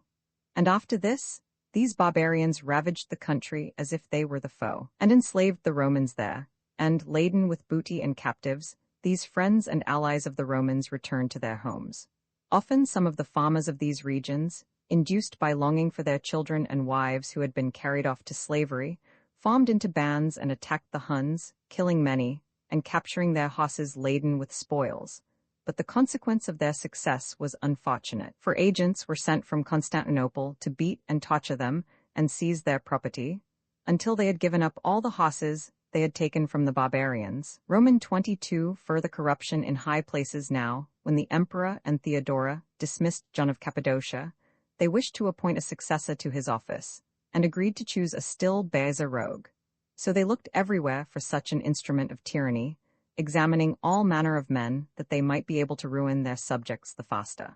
For the time being, they appointed Theodotus to the office, a man who was by no means good, but still not bad enough to satisfy them. And meanwhile, they continued their general search till finally, almost to their surprise, they discovered a banker named Peter, a Syrian by birth, surnamed Basiames, who, after years of sitting at the copper money changers' table, had made himself rich by thievish malpractices, being gifted at stealing obols, which he could filch under the eyes of customers by the quickness of his fingers. He was not only smart at this sleight-of-hand thievery, but if he were ever detected, would swear it was a mistake, covering up the sins of his hands with the impudence of his tongue. Enlisting in the Praetorian Guard, he behaved so outrageously that Theodora was delighted with him, and decided he could most easily serve her in the worst of her nefarious schemes. So Theodotus, who had succeeded the Cappadocian, was straightway removed from office, and Peter appointed in his place, and he did everything to their taste.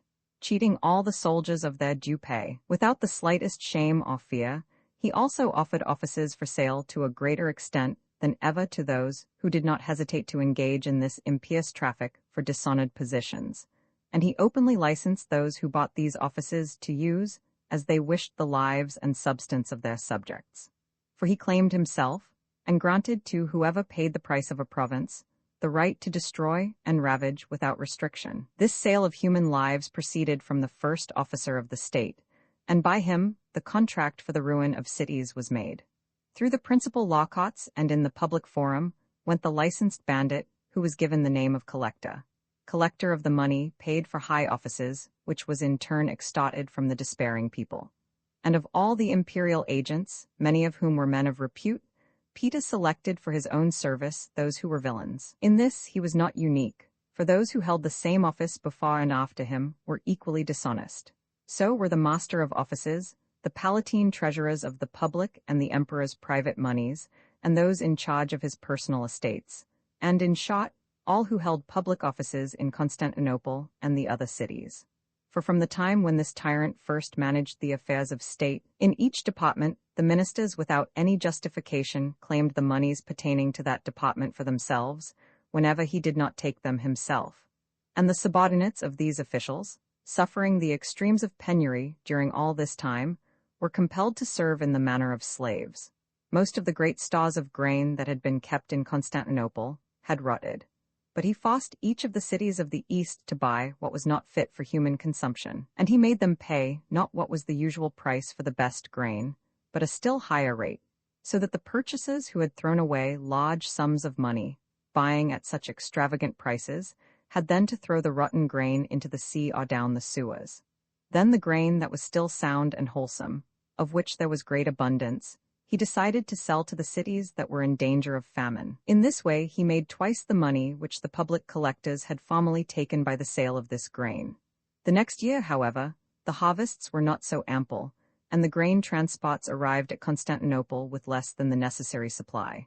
Peter, worried over the situation, determined to buy a large quantity of grain in Bithynia, Phrygia, and Thrace. So the inhabitants of these regions were forced to the heavy task of bringing their harvests down to the seacoast and to transport it at considerable peril to Constantinople, where they received a miserably small price.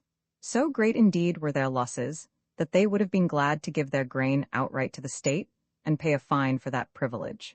This is the grievous burden which was called cooperative buying. But when even thus the supplies of grain in Constantinople were insufficient for its needs, many denounced this system before the emperor.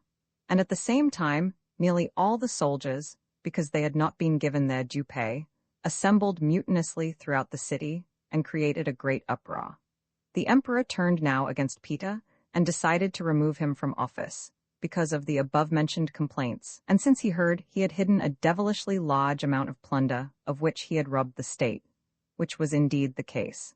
But Theodora would not let her husband do this, for she was marvelously delighted with Basiames, I suppose because of his wickedness and his remarkable cruelty to his subjects. For she herself was utterly savage and bursting with inhumanity, and thought those who served her should be as nearly as possible of a character with herself. They say, too, that she had been involuntarily charmed by magic to become Peter's friend. For this Basiames was a devotee of sorcerers and demons, and was admittedly a member of the Manicheans. Although the empress had heard all this, she did not withdraw her favor from the man, but decided to prefer and favor him all the more on this account. For she herself from childhood had consorted with magicians and sorcerers, as her pursuits inclined her toward them, and all her life she believed in the black art and had great confidence in it. They even say that it was not so much by flattery that she made Justinian eat from her hand as by demoniac power. For this was not a kindly, just, or good man, to prevail over such machinations, but plainly overmastered by his passion for murder and money, easily yielding to those who deceived and flattered him, and in the midst of his fondest plans he could be diverted with facility, like a bit of dust caught up by the wind. None of his kindred or his friends had any sure confidence in him, and his plans were continually subject to change. Thus he was an easy mock to sorcery, as I have said, and with no difficulty fell into the power of Theodora. And it was for this reason that the empress regarded Peter, practiced in such arts, with great affection. So it was all the emperor could do to remove him from office, and at Theodora's insistence, soon afterward, he made him chief of the treasurers, removing John from this position which he had given him only a few months before. This man John was a native of Palestine, exceedingly good and gentle, ignorant of the possibility of increasing his private fortune, and had never wronged a single man. All the people loved him, and therefore he could not please Justinian and his wife, who, as soon as they saw among their agents an unexpected decent gentleman, became faint with horror, and determined to get rid of him at the first possible opportunity. So it was that Peter succeeded John as chief of the treasurers, and once more became the cause of great calamities. Embezzling most of the moneys which had been set apart since the time of a long-past emperor to be distributed each year to the many poor, he made himself thus unjustly rich at the expense of the people, and handed a share of it to the emperor. Those who were thus deprived of their dole sat around in great grief. Furthermore, he did not coin the customary amount of gold, but issued a less amount, a thing that had never happened before. And this is how the emperor dealt with the magistracies. Roman 23, how landowners were ruined. I will now tell how he ruined the landowners everywhere. Although it were a sufficient indication of their sufferings to refer to what I have just written about the officials who were sent to all the cities, for these men plundered the landowners, and did what other violence has been told. Now, it had formerly been the long-established custom that each Roman ruler should, not only once during his reign, but often remit to his subjects whatever public debts were in arrears, so that those who were in financial difficulty, and had no means of paying their delinquencies, would not be too far pressed, and so that the tax collectors would not have the excuse of persecuting, as subject to the tax, those who really owed nothing. But Justinian, during 32 years' time, made no such concession to his subjects, and consequently those who were unable to pay had to flee their country and never return. Others, more prosperous, grew weary of trying to answer the continual accusations of the informers that the tax they had always paid was less than required by the present rate on their estates. For these unfortunates feared not so much the imposition of a new tax as that they should be burdened by the unjust weight of additional back taxes for so many years. Many, indeed, preferred to abandon their property to the informers or to the confiscation of the state. Besides, the Medes and the Saracens had ravaged most of Asia, and the Huns and Slavs all of Europe. Captured cities had either been razed to their foundations or made to pay terrible tribute. Men had been carried off into slavery together with all their property, and every district had been deserted by its inhabitants because of the daily raids.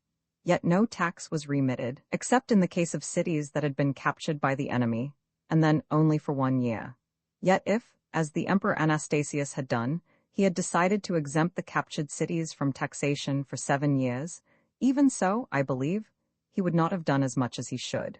For Cabades retired after doing hardly any damage to the buildings, but Chosroes burned to the foundations everything he took, and left greater ruin in his track.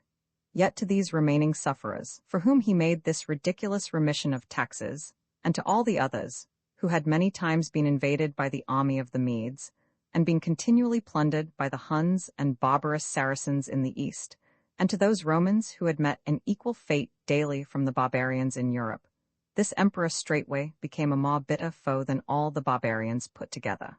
For as soon as the enemy had retreated, the landowners immediately were overwhelmed by new requisitions, imposts and levies. What these were I will now explain. Those who owned land were compelled to feed the Roman army, according to a special assessment determined by the actual emergency, but arbitrarily fixed by law. And if sufficient provisions for the soldiers and horses were not to be found on their estates, these unfortunates had to go out and buy them at an excessive price, wherever they could, even if they had to transport them from a distant country to the place where the army was quartered, and then distribute them to the army officials not at a legal price, but at the whim of the commanders. This requisition, called cooperative buying, took the heart out of the landowners, for it made their annual taxes easily 10 times what they had been, as they had not only to feed the army, but often to transport grain from Constantinople. Barsiames was not the only one who dared this outrage, for the Cappadocian before him had done the same, and Barsiames's successors after him. And this is what cooperative buying meant. The impost was an unexpected ruin which suddenly attacked the landowners, pulling up their hope of livelihood by the roots. In the case of estates that had run down and been deserted, whose owners and farmer tenants had either perished or left the country, on account of their misfortunes, and disappeared. A ruthless tax was still laid on those who had already lost all. This was called the impost, levied frequently during this time. The nature of the third levy was briefly as follows. Many losses, especially at this time, were suffered by the cities, whose causes and extents I refrain from describing now, or the tale would be endless. These losses the landowners had to repair, by special assessment on each individual, and their troubles did not even stop there. The pestilence, which had attacked the inhabited world, did not spare the Roman Empire. Most of its farmers had perished of it, so that their lands were deserted. Nevertheless, Justinian did not exempt the owners of these properties. Their annual taxes were not remitted, and they had to pay not only their own, but their deceased neighbors' share. And in addition to all of this, these land-poor wretches had to quarter the soldiers in their best rooms, while they themselves during this time existed in the meanest and poorest part of their dwellings. Such were the constant afflictions of mankind under the rule of Justinian and Theodora, for there was no release from war or any other of these calamities in all their time. While I am on the subject of quartering, I should not fail to mention that the householders in Constantinople had to quarter 70,000 barbarians, so that they got no pleasure from their own houses, and were greatly inconvenienced in many ways. Roman 24, unjust treatment of the soldiers, and how Justinian tricked the students out of their pay by threatening to send them to war. I must not pass over his treatment of the soldiers, over whom he appointed paymasters with instructions to hold out as much of their money as they found possible, on the understanding that 1/12 of what they thus collected was theirs. Their method each year was as follows. It was the regulation that different ranks in the army received different pay. The young and newly enlisted received less. Those who had seen hard service and had advanced halfway up the list received more, and the veterans who should soon retire from service had a still higher rating, so that they could live on their savings as private citizens, and when their span of life was complete, might be able to leave some consolation to their families. In this way, the soldiers step by step arose in rank as their older comrades died or retired, and each man's pay fitted his degree of seniority. But the paymasters forbade the erasing from the lists of the names of soldiers who died, even when many perished together, as frequently happened in the constant wars. Nor did they fill the vacancies in the lists, even after considerable time. The result of this was that the number of soldiers grew continually less, and those who survived their dead comrades were deprived of their proper advancement in rank and pay, while the paymasters handed over to Justinian the money that should have gone to these soldiers all this time. Furthermore, they fined the soldiers for other personal and unjust reasons, as a reward for the perils they underwent in the battlefield, on the charge that they were Greeks, as if none of that nation could be brave, or that they were not commissioned by the emperor to serve, even when they showed his signature to that effect, which the paymasters did not hesitate to question, or that they had been absent from duty for a few days. Later, some of the palace guards were sent throughout the whole Roman Empire to investigate how many on the military lists were unfit for service, and some were relieved of their uniform for being old and useless, so that for the rest of their lives they had to beg their meals of the charitable in the public forum, exhibiting their tears and lamentations to passers-by. And the rest, lest they might suffer a similar fate, handed over their savings as a bribe, with the result that all the soldiers lost heart for their profession, were reduced to poverty, and had no further enthusiasm for campaigning. This was ruinous to the Romans and their authority in Italy, and the paymaster Alexander, sent thither, had the audacity to reproach the soldiers for their poor morale, while he exacted further money from the Italians, on the pretext of punishing them for their negotiations with Theodoric and the Goths. The common soldiers, indeed, were not the only ones to be reduced to poverty and helplessness by these commissioners, for all the staff officers, under the generals, who had formerly been in high esteem, were utterly impoverished and in danger of famine, as they had no money left with which to buy their customary provisions. Speaking of the soldiers reminds me to add further details. The Roman emperors hitherto had stationed large armies on all frontiers of the state to protect its boundaries, and particularly in the east, to repel incursions of the Persians and Saracens. These border troops Justinian used so ill and meanly from the start that their pay became 5 years overdue. And when peace was declared between the Romans and Persians, these poor men, instead of sharing in the fruits of peace, were forced to contribute to the public treasury whatever was owed them, after which they were summarily discharged from the army. Thereafter, the boundaries of the Roman Empire were unguarded, and the soldiers were left suddenly on the hands of charity. Another corps of not less than 3,500 other soldiers, originally mustered for the palace guard, and called the scholars, 29 had always received higher pay from the public treasury than the rest of the army. Originally, they were chosen to this preferred company by special merit from the Armenians, but from the time when Zeno became emperor, it was possible for anyone, no matter how poor or cowardly a soldier, to wear this uniform. Now, when Justin came to the throne, this Justinian distributed the honor among a large number upon their paying him a considerable price for it. And when he saw there was no further possible vacancy, he enrolled 2,000 more, whom he called supernumeraries. When he himself took over the throne, he immediately disbanded the supernumeraries, without giving them back any of the money they had paid him. This, however, is what he schemed with reference to the student corps. Whenever an army was about to be sent against Libya, Italy, or the Persians, he ordered them to pack for service with the regulars, though he knew well they were utterly unfit for the campaign. And they, trembling at the possibility of active service, surrendered their pay for the period of the war. The students had this unpleasant experience more than once. Also, Peter, during all the time he was master of offices, worried them daily with unheard-of thefts. For he was a gentle-seeming and unassuming man, but the biggest thief alive, and simply bursting with sordid meanness. It was this Peter whom I mentioned before as responsible for the murder of Amazalontha, Theodoric's daughter. There were also others in the palace guard of much higher rank, and the more they paid into the treasury for their commissions, the higher was their military rating. These were called domestics and protectors, and had always been exempt from active service. Only as a matter of form they were listed in the palace guard. Some of them were regularly stationed in Constantinople, others had always been assigned to Galatia or other provinces. Justinian scared these, too, in the same way, into forfeiting their pay to him. Finally, it was the law that every 5 years the emperor should give each soldier a bonus of a fixed sum in gold, and every 5 years commissioners had been sent over all the Roman Empire to give each soldier 5 gold statas. Not to comply with this custom was simply unthinkable. Yet from the time that this man managed the state, he never once did this, nor had any idea of doing it, though he reigned for 32 years, so that the very custom was finally forgotten by everyone. Roman 25, how he robbed his own officials, merchants, sailors, workmen, and everybody else. I will next describe another way in which he robbed his subjects.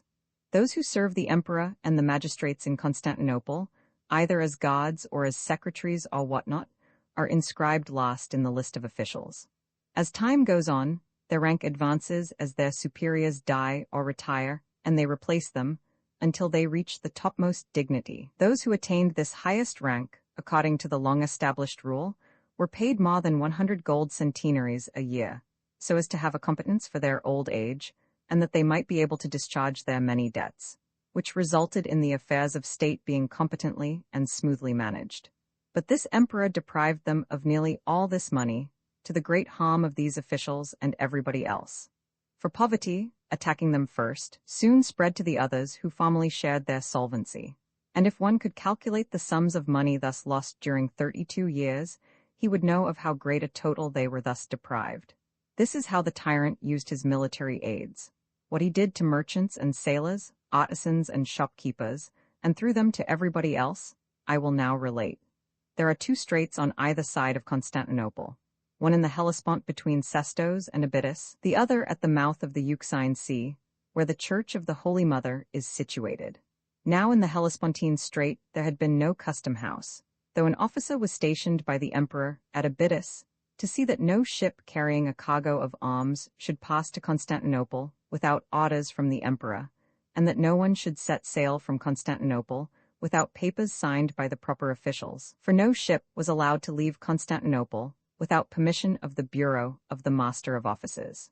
The toll exacted from the ship owners, however, had been inconsequential. The officer stationed at the other strait received a regular salary from the emperor, and his duty was exactly the same, to see that nothing was transported to the barbarians dwelling beyond the Euxine, that was not permitted to be sent from Roman to hostile territory, but he was not allowed to collect any duties from navigators at this point. But as soon as Justinian became emperor, he stationed a custom house at either strait, under 2 salaried officials, to whom he gave full power to collect as much money as they found possible. Eager to show their zeal, they made the mariners pay such tributes on everything as pirates might have exacted, and this was done at both straits. At Constantinople, he concocted the following scheme. He appointed one of his intimates, a Syrian named Adius, in charge of the pot, with orders to collect duty from the ships anchoring there. And he, accordingly, never allowed any of the vessels putting into Constantinople to leave until their owners either paid clearance fees or submitted to taking a cargo for Libya or Italy.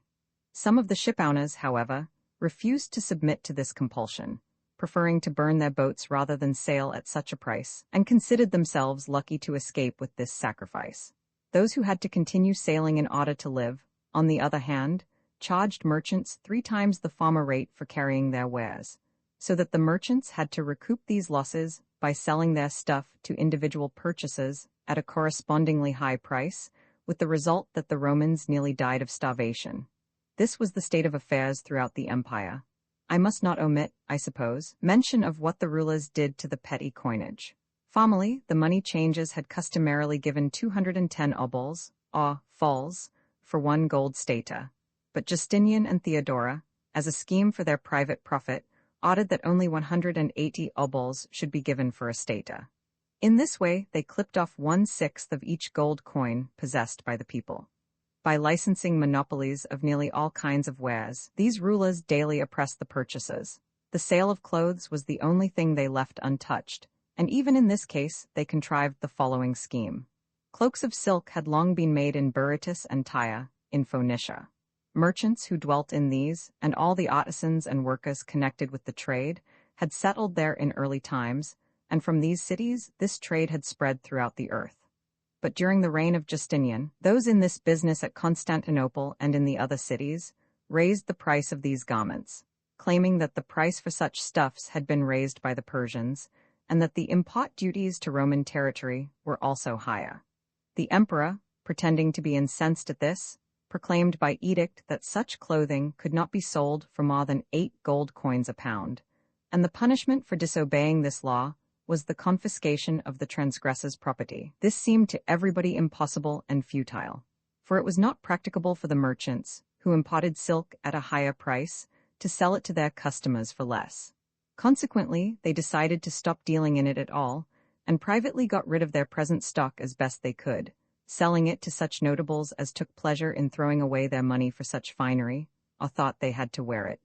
The empress, hearing what was going on through her whispering spies, without stopping to verify the rumor, immediately confiscated these persons' wares, fining them a centenary in addition. Now the imperial treasurer is supposed to be in charge of all matters connected with this trade. So when Peter Basiames was given that office, they soon left it to him to do their unholy deeds. He ruled that all should obey the letter of the law, while he ordered the silk makers to work for himself. And this was no secret, for he sold colored silk in the forum at 6 gold pieces an ounce, while for the imperial dye, which is known as holova, he charged more than 24. In this way he got much money for the emperor and more, quietly, for himself, and the custom he started continues to this day, the treasurer being admittedly the sole silk merchant and controller of this trade. The former dealers in silk in Constantinople and every other city, by sea and by land, were naturally heavily damaged. Almost the whole populace in the cities mentioned were suddenly made beggars. Artisans and mechanics were forced to struggle against famine, and many consequently left the country and fled to Persia. Only the imperial treasurer could transact this business, giving a share of the profits aforesaid to the emperor, and himself taking most of them, fattening on the public calamity. And so much for that. Roman 26, how he spoiled the beauty of the cities, and plundered the poor, how he ruined the beauty and appearance of Constantinople and every other city, we shall now see. First, he determined to debase the standing of the lawyers. He deprived them of all court fees, by which they had formerly lived in comfort and elegance, and in consequence they lost caste and significance. And after he had confiscated the estates of the senators and other prosperous people, as has been related, in Constantinople and all over the Roman Empire, there was little use for lawyers anyway. Men no longer had anything worth mentioning to go to court about. So of all the many noted advocates, only a few were left, and they were despised and reduced to penury, reaping nothing but insult from their work. Furthermore, he caused physicians and teachers of the liberal arts to be deprived of the necessities of life, for he stopped all their living subsidies, which former emperors had paid men of these professions from the public treasury. Also, all of the taxes which the municipalities had devoted to public use or entertainments, he transferred arbitrarily to the imperial treasury. No consideration was now given to any physician or teacher. No one dared pay any attention to public buildings.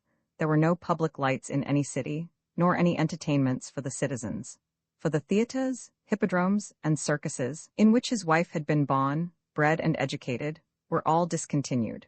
Later he even stopped the public spectacles in Constantinople, to avoid spending the usual state money on them, by which an almost incalculable number of people had got their livelihood.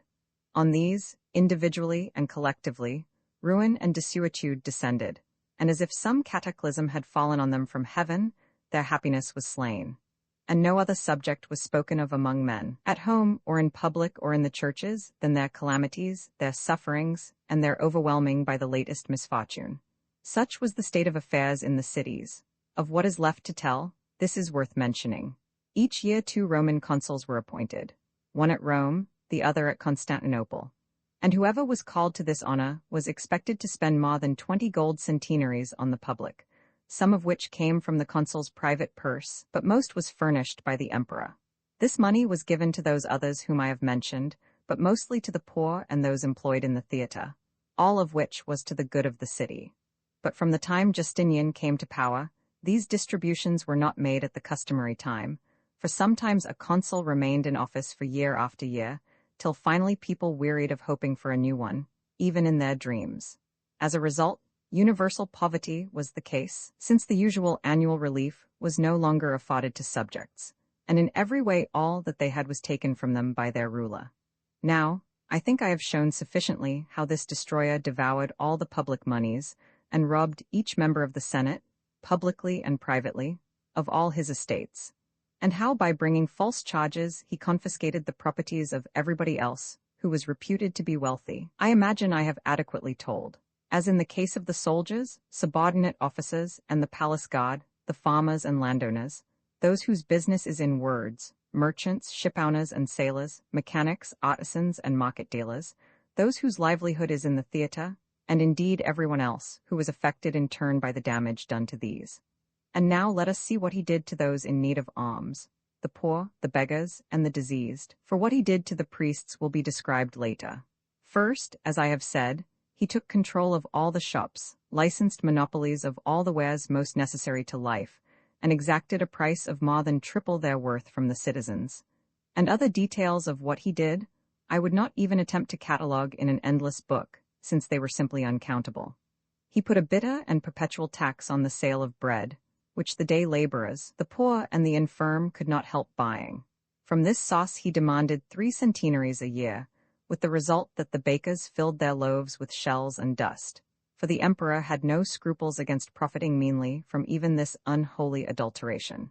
Those in charge of the markets, turning this trick to their private gain, with ease became very wealthy and reduced the poor to an unexpected famine, even in prosperous times, since it was not permitted to bring in grain from other places, but all were forced to eat bread purchased in the city.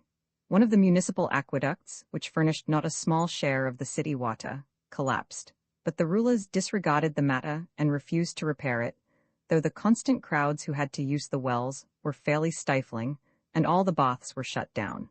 On the other hand, he threw away great sums of money senselessly on buildings by the seashore and elsewhere, in all the suburbs, as if the palaces in which all the former emperors had been content to dwell were not enough for this pair.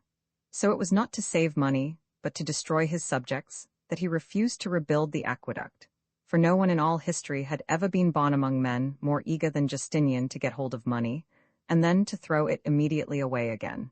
Through the 2 things left to them to drink and eat, water and bread, this emperor injured those who were in the last extremes of poverty, making the one hard to procure at all, and the other too expensive to buy. This he did not only to the poor in Constantinople, but to inhabitants elsewhere, as I shall now relate.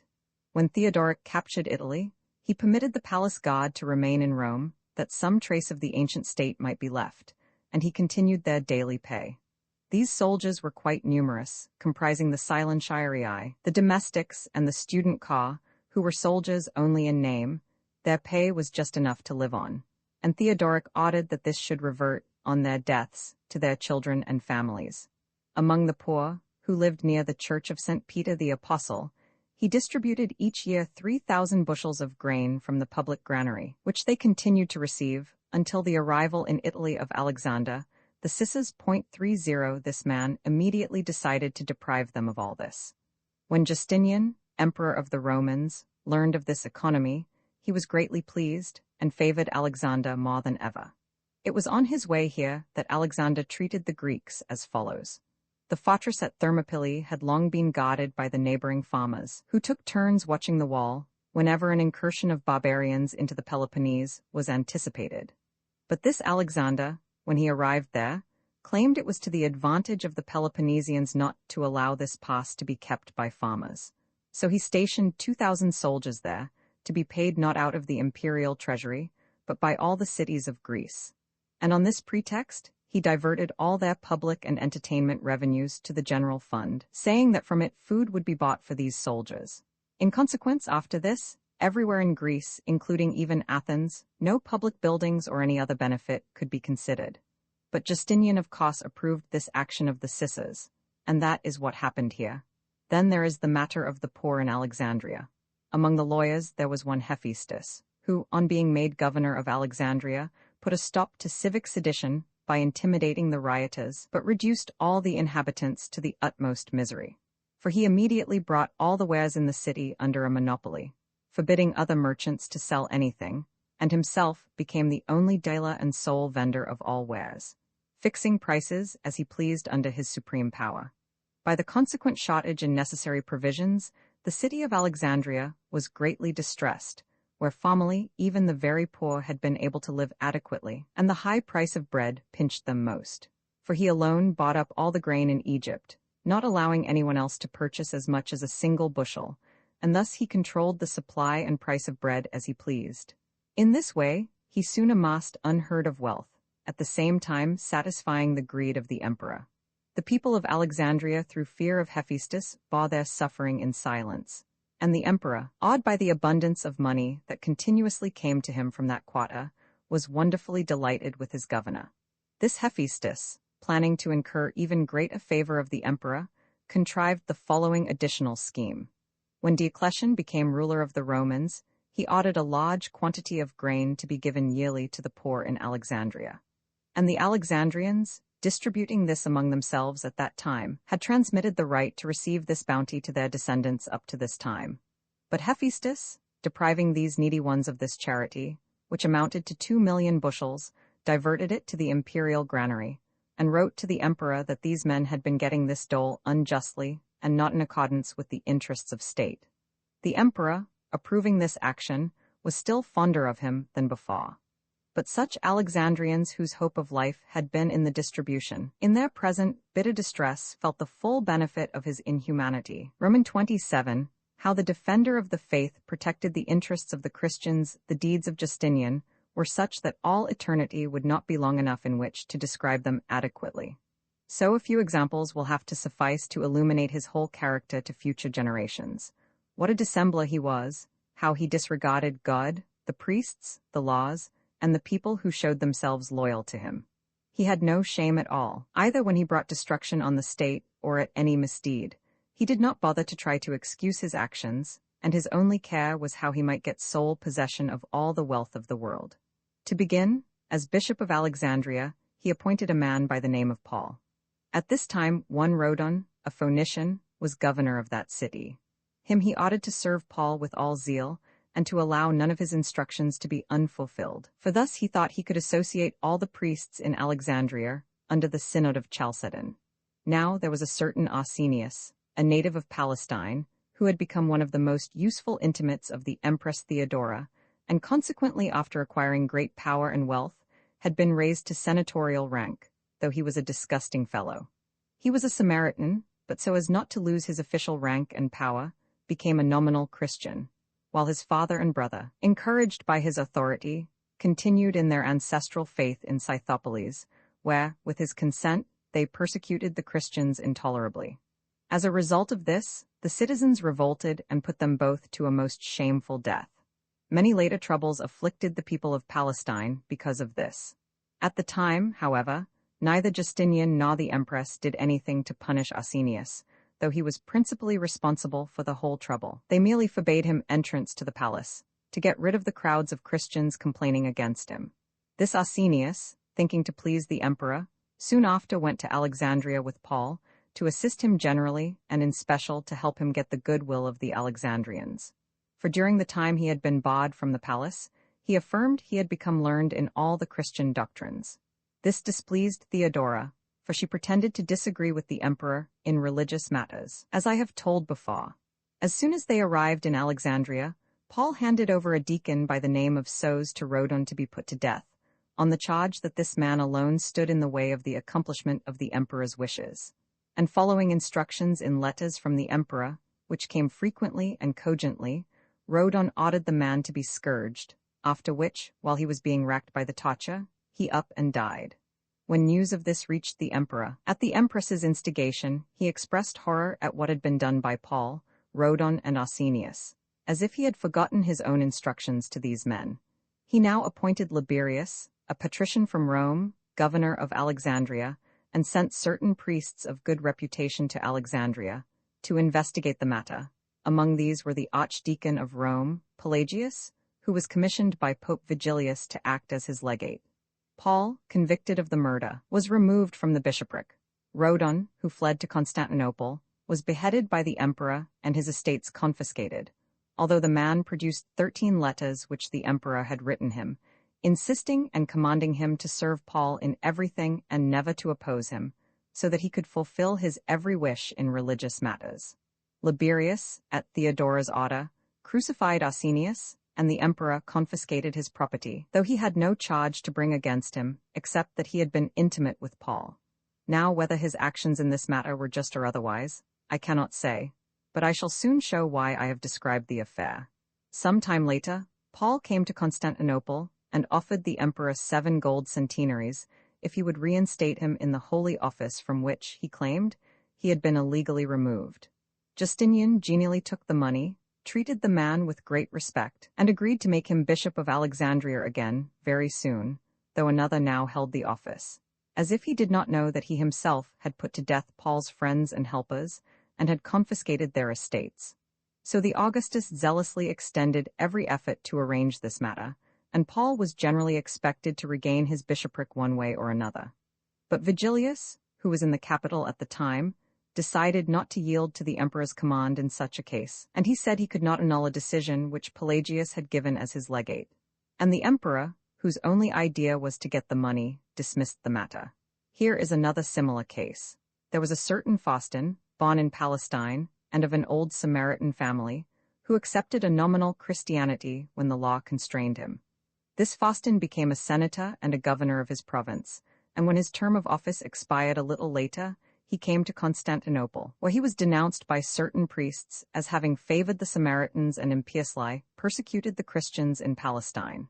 Justinian appeared to be very angry and outraged that during his rule over the Romans, anybody could have insulted the name of Christ. So the Senate investigated the affair and, by the will of the emperor, punished Faustin with exile. But the emperor, after getting from him the money he wanted, straightway annulled the decree. And Faustin, restored to his former rank, and the emperor's friendship, was made count of the imperial domains in Palestine and Phoenicia, where he fearlessly did as much harm as he wanted. Now, in what way Justinian protected the true interests of the Christians may clearly be seen in these instances, few of them as I have had time to give. Roman 28, his violation of the laws of the Romans, and how Jews were fined for eating lamb, how he unhesitatingly abolished laws when money was in question, will now be shown in a few words. There was one Priscus in the city of Emesa, who was a skillful forger of others' handwriting, and a rare artist in such crime. It happened that the church of Emesa had a long time before inherited the property of a distinguished patrician named Mamion, of illustrious family, and of great wealth.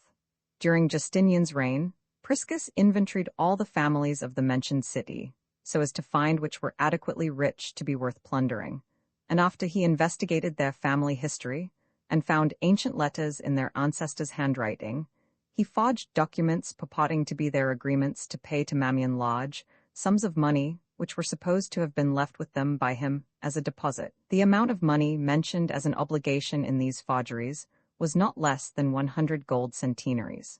He also imitated very craftily the writing of a certain notary public whose office was in the forum during Mammon's lifetime, a man of high reputation for truth and every other virtue, who used to draw up all the citizens' documents, fixing them with his own seal. To those who were in charge of ecclesiastical affairs at Emesa, he gave these documents, after they agreed that he would get a share of the money to be obtained from the matter. But since there was a statute of limitations barring action after 30 years, except in mortgages and certain other matters, where the limit was 40 years, they formed the following plan. Going to Constantinople and offering the Emperor Lodge sums of money, they begged him to join in accomplishing the destruction of their innocent fellow citizens. He took the money, and without scruple published a new law, to the effect that the statute of limitations did not apply to the Church, but claims connected with that institution might be brought at any time within 100 years. And this was now the law not only in Emesa, but throughout the whole Roman Empire. To enforce his decree, he sent to Emesa one Longinus, a man of deeds and of great bodily strength, who later was prefect of Constantinople. And those in charge of church affairs there immediately brought suit for 2 centenaries against some of the citizens whose ancestors were mentioned in the forgeries, and soon obtained judgment against these men, who had no defense owing to the great lapse of time and their ignorance of the facts. And all the other citizens were greatly grieved over this, and incensed against the accusers, the most reputable men of Emesa being the most perturbed. Just as this evil was now progressing against the majority of the citizens, Providence intervened in the following way. Longinus ordered Priscus, the inventor of the mischievous trick, to bring him all the documents in the case, and when he objected, slapped him with all his might. Priscus, unable to bear the shock of a blow from a strong man, fell on his back, now trembling and shaking with fear, and supposing that Longinus had discovered him, and that the whole deceit had been brought to light, stopped bringing suits. As if it were not enough to do away with the laws of the Romans daily, the emperor also exerted himself to destroy the traditions of the Jews. For whenever in their calendar Passover came before the Christian Easter, he forbade the Jews to celebrate it on their proper day, to make then any sacrifices to God or perform any of their customs. Many of them were heavily fined by the magistrates for eating lamb at such times, as if this were against the laws of the state. Knowing countless other such acts of Justinian, I cannot include them, since the end of this book draws near. In any case, what I have told will be enough to show the nature of the man. Roman 29 other incidents revealing him as a liar and a hypocrite, I will now show what a liar and hypocrite he was.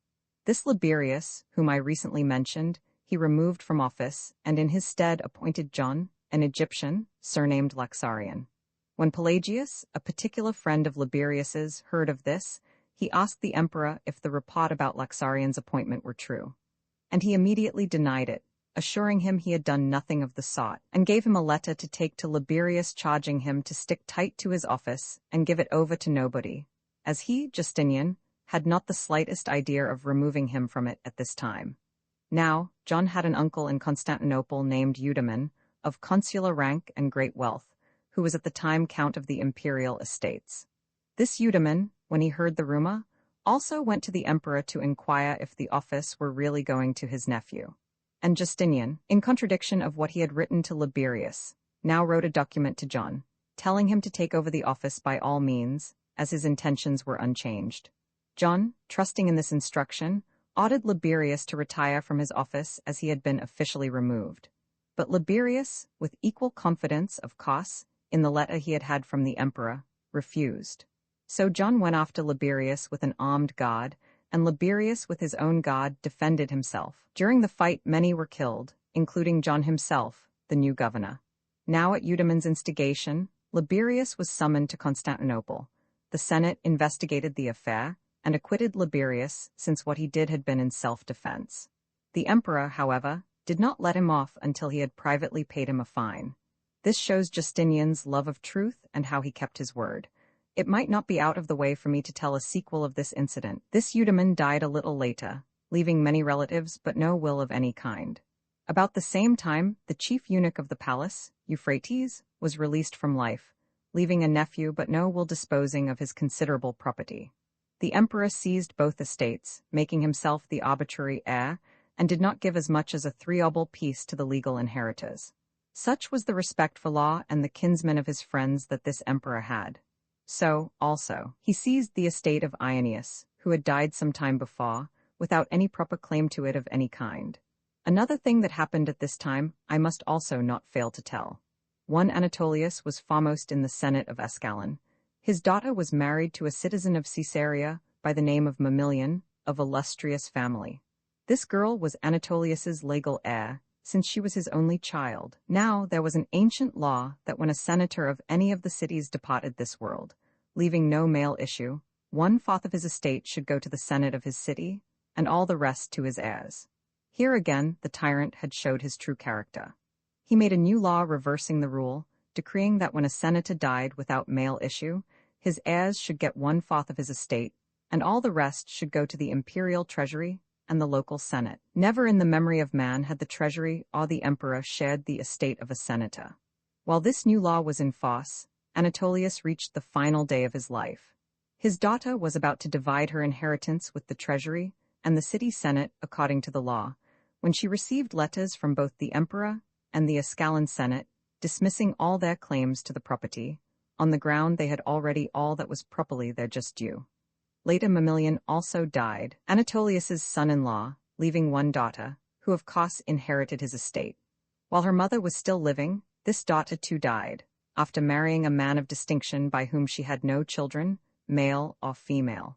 Justinian immediately seized the whole estate, on the remarkable ground that it would be an unholy thing for the daughter of Anatolius, an old woman, to become rich on the property of both her father and her husband. But that the woman might not be reduced to beggary, he ordered her to be given 1 gold stater a day so long as she lived, writing in the decree by which he robbed her of these properties that he was granting her this stater for the sake of religion, for it is my custom to do what is holy and pious. This will have to suffice, in order that my book may not be overfilled with such anecdotes. And indeed, no one man could recall everything he did.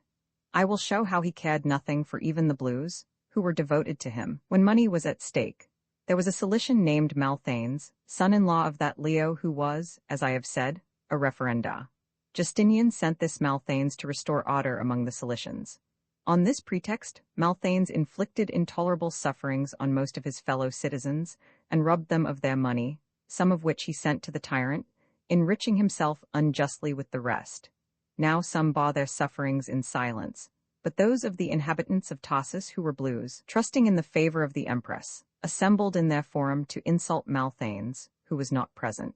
When Malthanes heard of this, he assembled a body of soldiers and arrived in Tarsus by night, and sending his soldiers into the private houses, ordered them to put the inhabitants to death.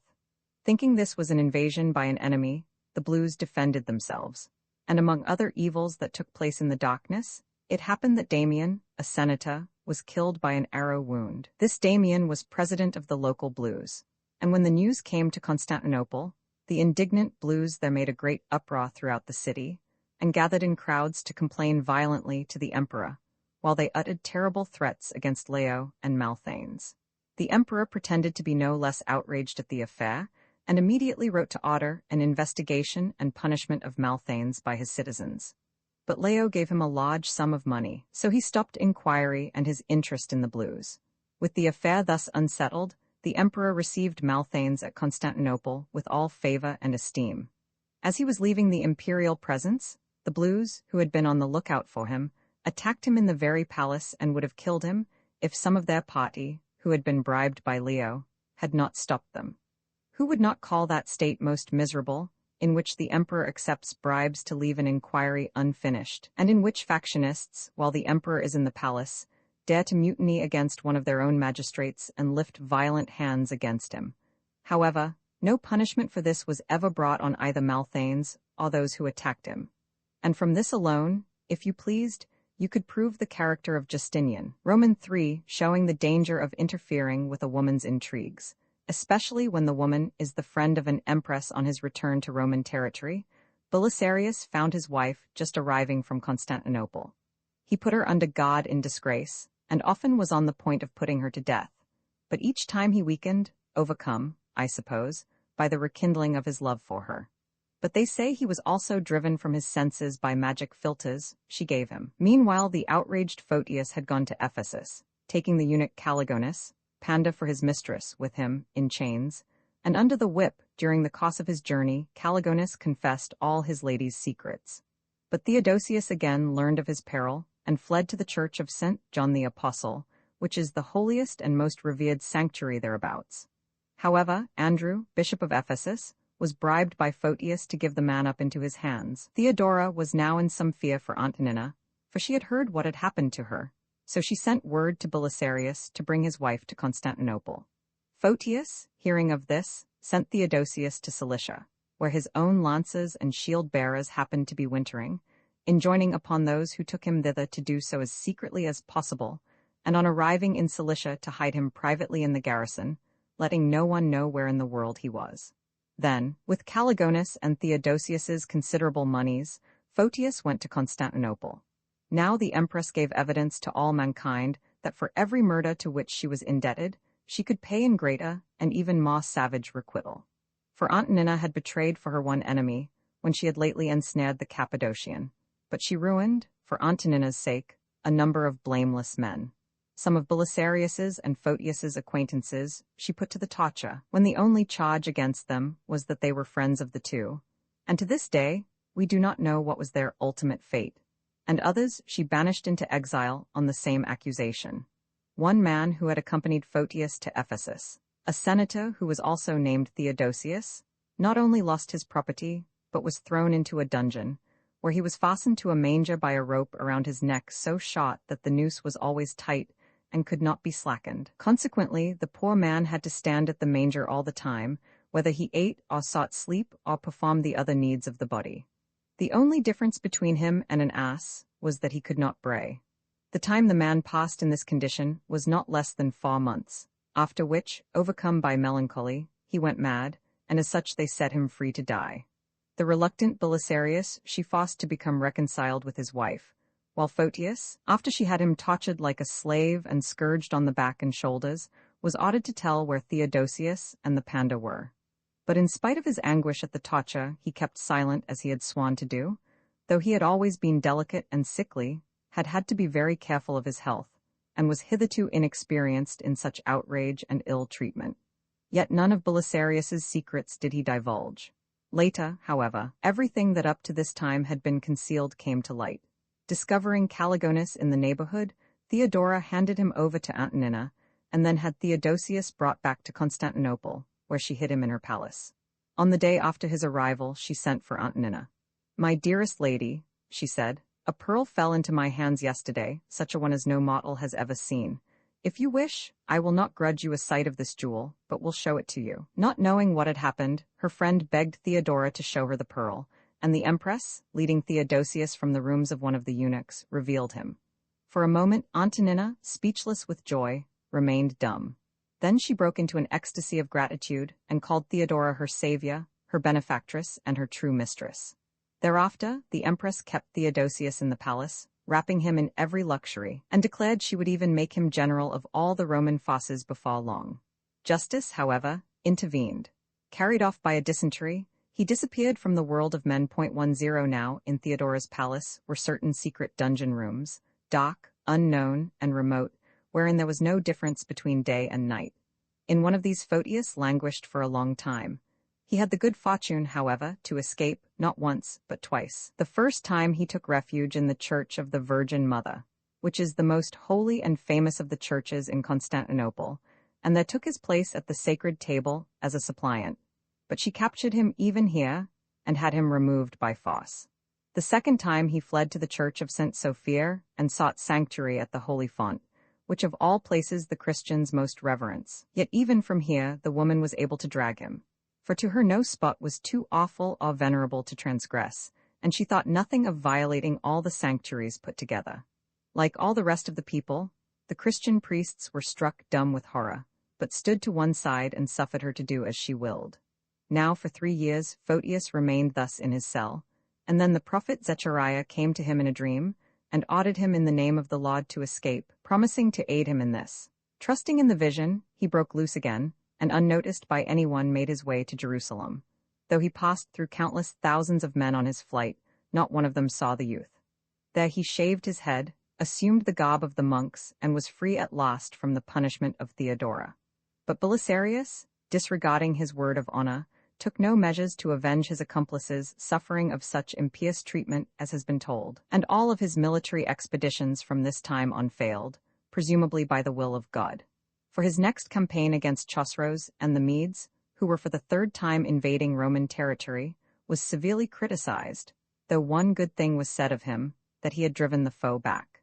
But when Chosroes crossed the Euphrates River, took the great city of Callinicus without a battle, and enslaved myriads of Roman citizens, while Belisarius was careful not even to pursue the enemy when he retired, he won the reputation of being one of 2 things, either a traitor or a coward. XXX further innovations of Justinian and Theodora, and a conclusion which imagines the death of an emperor, how much he cared for the interests of the state, may be seen by what he did to the public couriers and the spies. For the preceding Roman emperors, so that they might most quickly and easily have news of enemy invasions into any province, of sedition in the cities or any other unexpected trouble, of the actions of the governors and everyone else everywhere in the Roman Empire, and also so that those bringing in the annual taxes might be kept from delay and danger, had established a system of public couriers everywhere in the following manner. As a day's journey for an active man, they decided on 8 stages in some places, in others less, but hardly ever less than 5. 40 horses were kept for each stage, and grooms in proportion to the number of horses. By frequent relays of the best mounts, couriers were thus able to ride as long a distance in one day as would ordinarily require 10, and bring with them the news required. Also, the landowners in these provinces, especially those whose estates were in the interior, were greatly benefited by the system, as they sold at a high price to the government each year their surplus harvests to feed the horses and the grooms. And accordingly, the state received the due tribute from each of these, immediately reimbursing them for furnishing it, and this was to the advantage of the whole state. Now this is how things were formerly done. But this tyrant first suppressed the post from Chalcedon to Dasabiza, and then compelled the couriers to go from Constantinople to Helenopolis, however little they liked it, by sea. Faring in small boats, such as were usually used for crossing the strait, they were in serious peril if a storm came up. For because speed was demanded of them, they could not wait for calm weather. In the case of the road to Persia, he permitted the Fama system to remain, but everywhere else in the east, as far as Egypt, he reduced the number of stages, making a day's journey to 1, and provided, instead of horses, a few asses. Consequently, news of what happened in each province was brought with great difficulty. Too late to be of any use and long after the event, and the farm owners got no benefit of their crops, which either rotted or lay idle.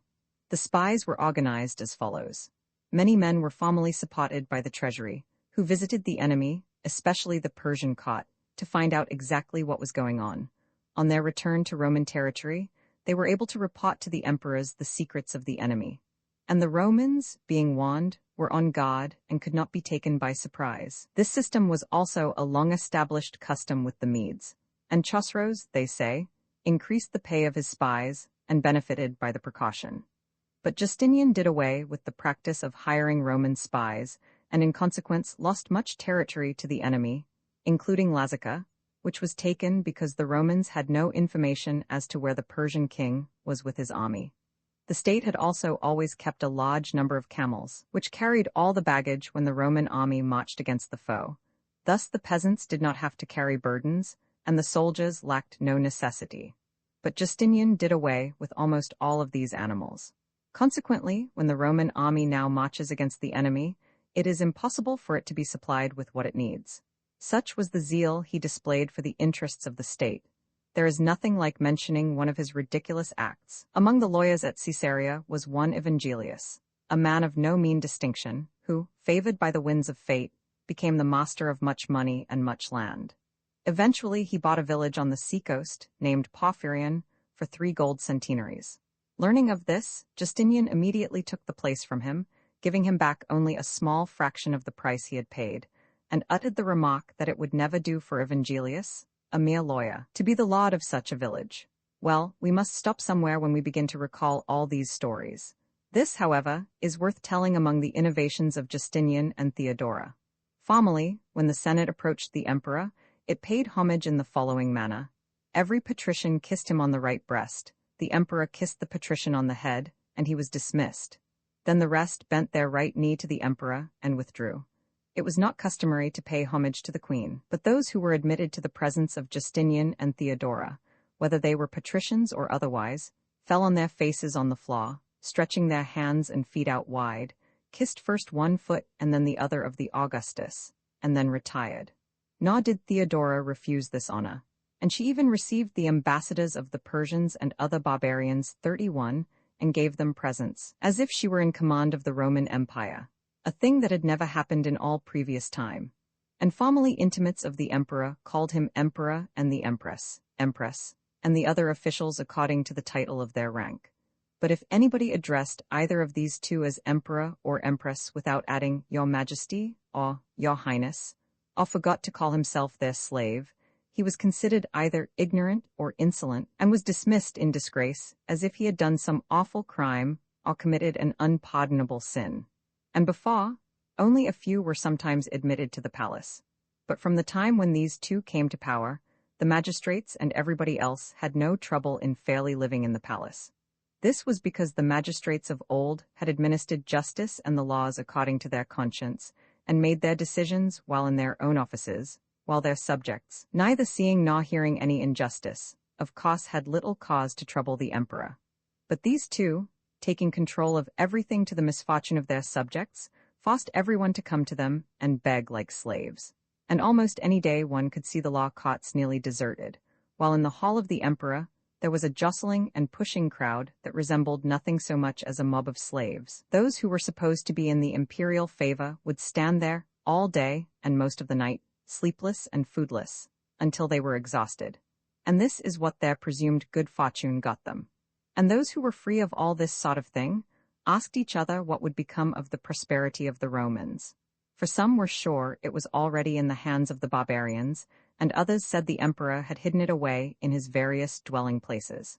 But only when Justinian, be he man or king of the devils, shall have departed this life, shall they who then happen to survive him discover the truth. Roman for how Theodora, revenging her dear Antonina, humiliated the conqueror of Africa and Italy soon after this, a further disaster befell him. The plague, which I have described elsewhere, became epidemic at Constantinople, and the Emperor Justinian was taken grievously ill. It was even said he had died of it. Rumor spread this report till it reached the Roman army camp. There some of the officers said that if the Romans tried to establish anyone else at Constantinople as emperor, they would never recognize him. Presently, the emperor's health bettered, and the officers of the army brought charges against each other, the generals Peter and John the Glutton alleging they had heard Belisarius and Buses making the above declaration.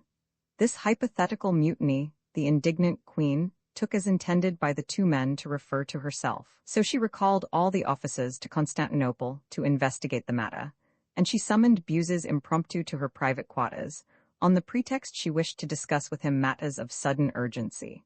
Now underneath the palace was an underground cellar, secure and labyrinthian, comparable to the infernal regions, in which most of those who gave offense to her were eventually entombed. And so Buses was thrown into this oubliette, and there the man, though of consular rank, remained with no one cognizant of his fate. Neither, as he sat there in darkness, could he ever know whether it was day or night, nor could he learn from anyone else. For the man who each day threw him his food was dumb, and the scene was that of one wild beast confronting another. Everybody soon thought him dead, but no one dared to mention even his memory.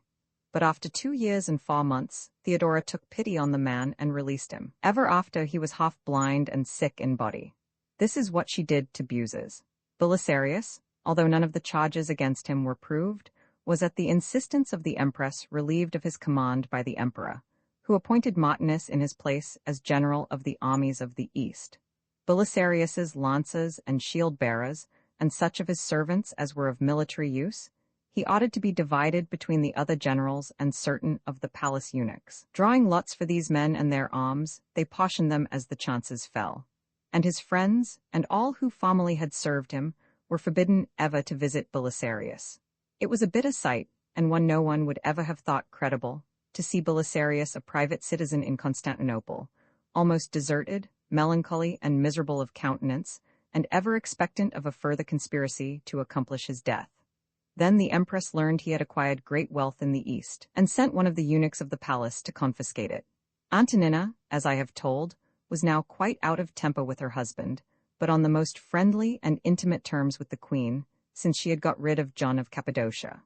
So, to please Antonina, Theodora arranged everything so that the wife would appear to have asked mercy for her husband, and from such peril to have saved his life.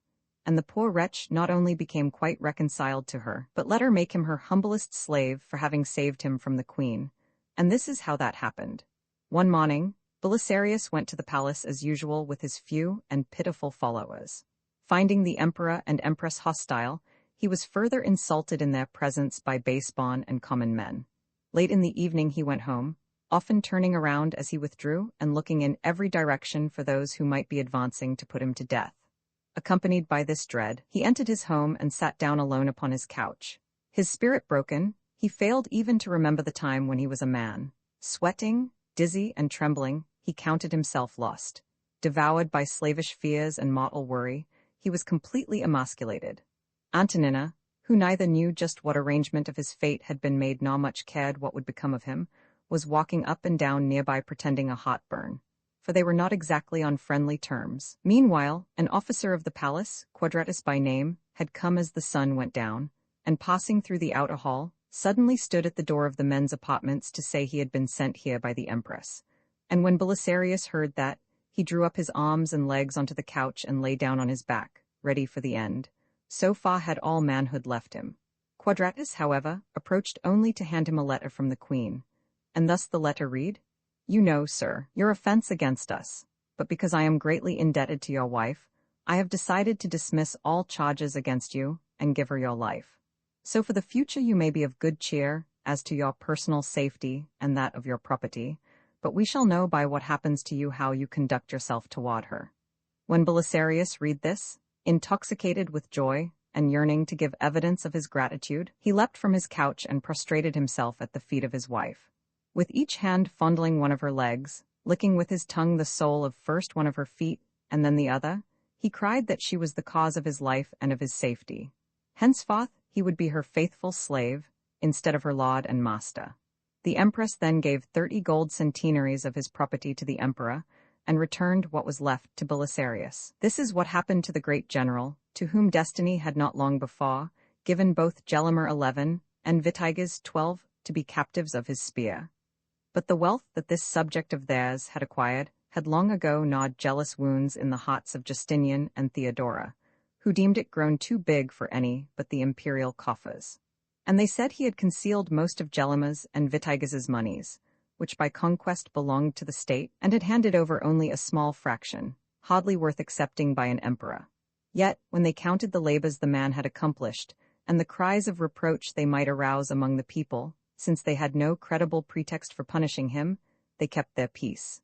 Until now, when the empress, discovering him out of his senses with terror, at one fell stroke managed to become mistress of all his fortune.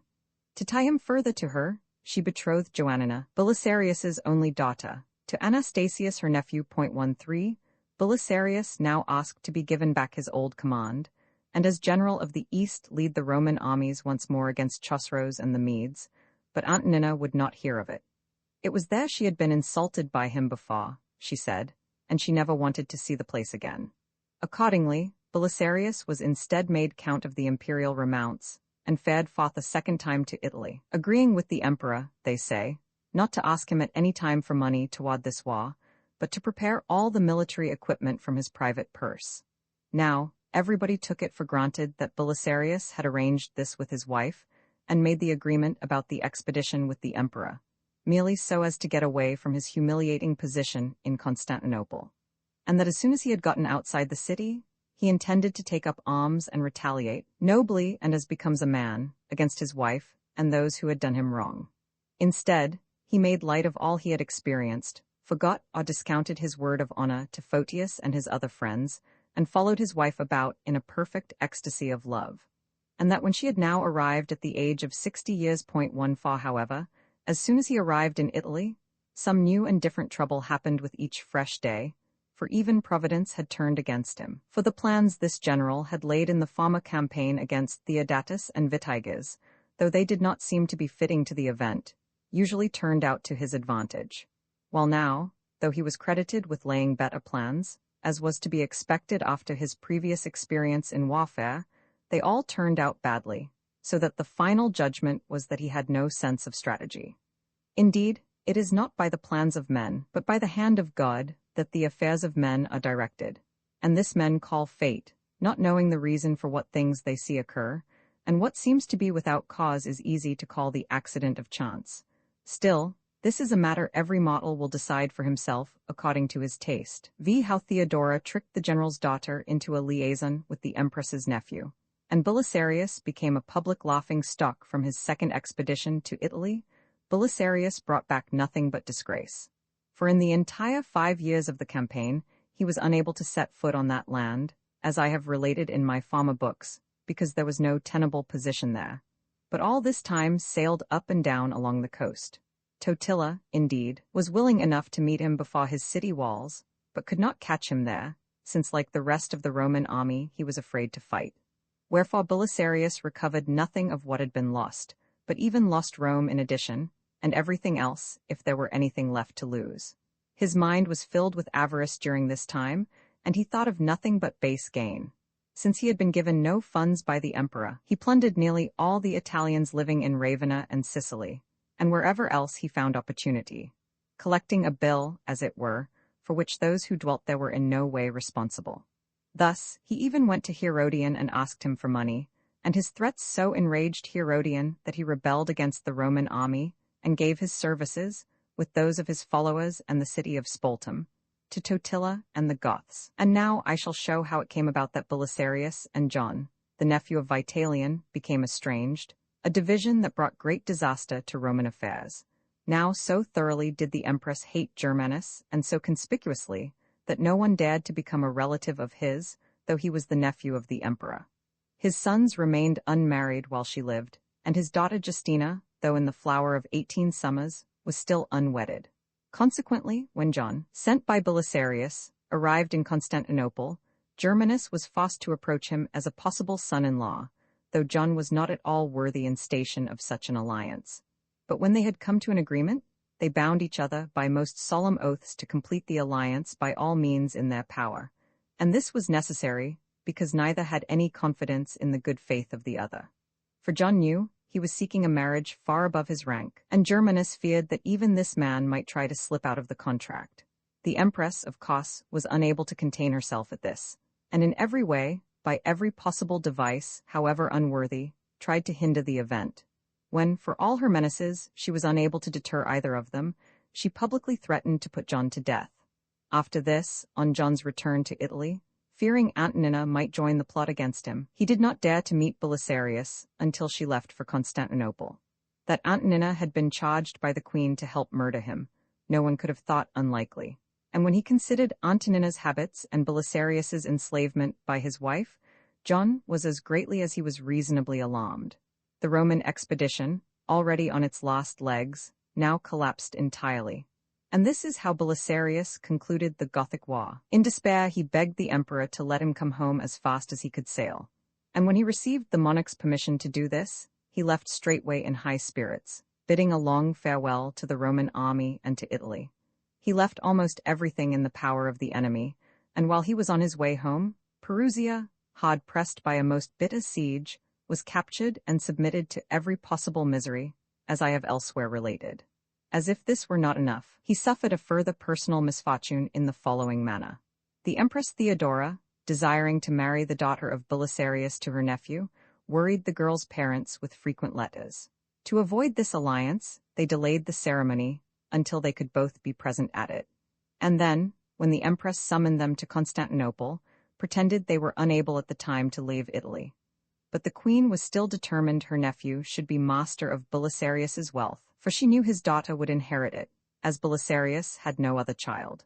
Yet she had no confidence in Antonina, and fearing that after her own life was ended, 15 Antonina would not be loyal to her house, for all that she had been so helpful in the Empress's emergencies, and that she would break the agreement, Theodora did an unholy thing. She made the boy and girl live together without any ceremony, and they say she forced the girl against her will to submit to his clandestine embrace, so that, being thus deflowered, the girl would agree to the marriage, and the emperor could not forbid the event. However, after the first ravishing, Anastasius and the girl fell warmly in love with each other, and for not less than 8 months continued their unmarital relations. But when, after Theodora's death, Antonina came to Constantinople, she was unwilling to forget the outrage the queen had committed against her. Not bothering about the fact that if she united her daughter to any other man, she would be making an ex-prostitute out of her, she refused to accept Theodora's nephew as a son-in-law, and by force tore the girl, ignoring her fondest pleadings, from the man she loved. For this act of senseless obstinacy, she was universally censured. Yet when her husband came home, she easily persuaded him to approve her cause, which should have openly disclosed the character of the man. Still, though he had pledged himself to Photius and others of his friends, and then broken his word, there were plenty who sympathized with him. For they thought the reason for his perjury was not uxoriousness, but his fear of the empress. But after Theodora died, as I have told, he still took no thought of Photius or any of his friends, and it was clear he called Antonina his mistress, and Caligonus the Panda his master. And then all men saw his shame, made him a public laughing stock, and reviled him to his face as a nitwit. Now, was the folly of Belisarius completely revealed? 16. As for Sergius, son of Bacchus, and his misdeeds in Libya, I have described that affair sufficiently in my chapter elsewhere on the subject. How he was most guilty for the disaster there to Roman power, and how he disregarded the gospel oath he had sworn to the Levithai, and criminally put to death their 80 ambassadors. So there remains for me now to add only this, that neither did these men come to Sergius with any intention of treachery, nor did Sergius have any suspicion that they did. But nevertheless, after inviting them to a banquet under pledge of safety, he put them shamefully to death. This resulted in the loss of Solomon, 17 the Roman army, and all the Libyans. For consequent to this affair, especially after Solomon's death, as I have told, neither officer nor soldier was willing to venture the dangers of battle. Most notably John, son of Siciniolus, kept entirely from the field of war because of his hatred of Sergius until Ariobarzus came to Libya. This Sergius was a luxurious person and no soldier, juvenile in nature and in years, a jealous and swaggering bully, a wanton liver, and a blowhard. But after he became the accepted suitor of her niece, and was thus related to Antonina, Belisarius's wife, the empress would not allow him to be punished or removed from his command, even when she saw Libya sure to be lost. And with the emperor's consent, she even let Solomon, Sergius's brother, go scot-free after the murder of Pagasius. How this happened I shall now relate. After Pagasius had ransomed Solomon from the Levithai, and the barbarians had gone home, Solomon, with Pagasius his ransomer and a few soldiers, set out for Carthage. And on the way Pagasius reminded Solomon of the wrong he had done, and said he should thank God for his rescue from the enemy. Solomon, vexed at being reproached for having been taken captive, straightway slew Pagasius, and this was his requital to the man who had saved him. But when Solomon arrived in Constantinople, the emperor pardoned him for the crime on the ground that the man he killed was a traitor to the Roman state. So Solomon, thus escaping justice, left gladly for the east to visit his native country and his family. Yet God's vengeance overtook him on the very journey and removed him from the world of men. This is the explanation of the affair between Solomon and Pagasius, vi ignorance of the Emperor Justin and his stenciled signature, and how his nephew Justinian was the virtual ruler. I come now to the tale of what sort of beings Justinian and Theodora were, and how they brought confusion on the Roman state. During the rule of Emperor Leo in Constantinople, 3 young farmers of Illyrian birth, named Zimachus, Didybistus, and Justin of Badiriana, after a desperate struggle with poverty, left their homes to try their fortune in the army. They made their way to Constantinople on foot, carrying on their shoulders their blankets in which were wrapped no other equipment except biscuits they had baked at home. When they arrived and were admitted into military service, the emperor chose them for the palace guard, for they were all 3 fine-looking men.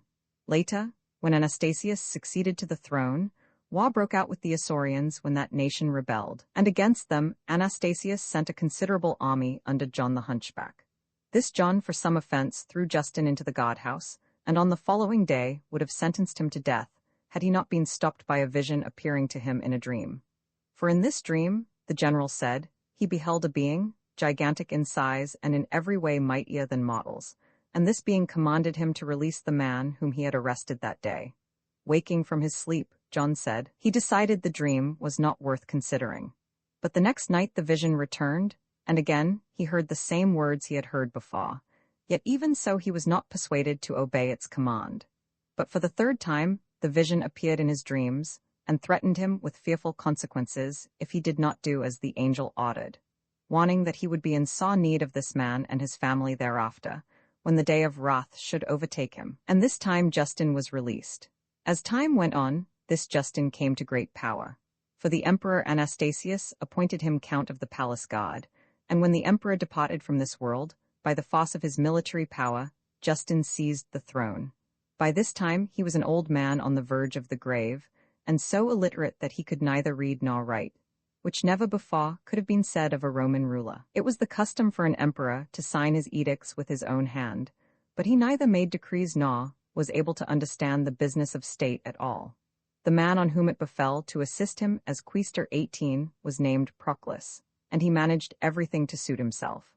But so that he might have some evidence of the emperor's hand, he invented the following device for his clocks to construct. Cutting out of a block of wood the shapes of the 4 letters required to make the Latin word, they dipped a pen into the ink used by emperors for their signatures, and put it in the emperor's fingers.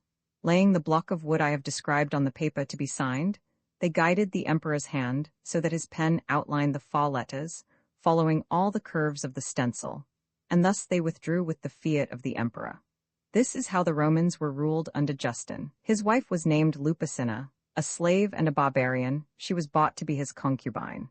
With Justin, as the sun of his life was about to set, she ascended the throne.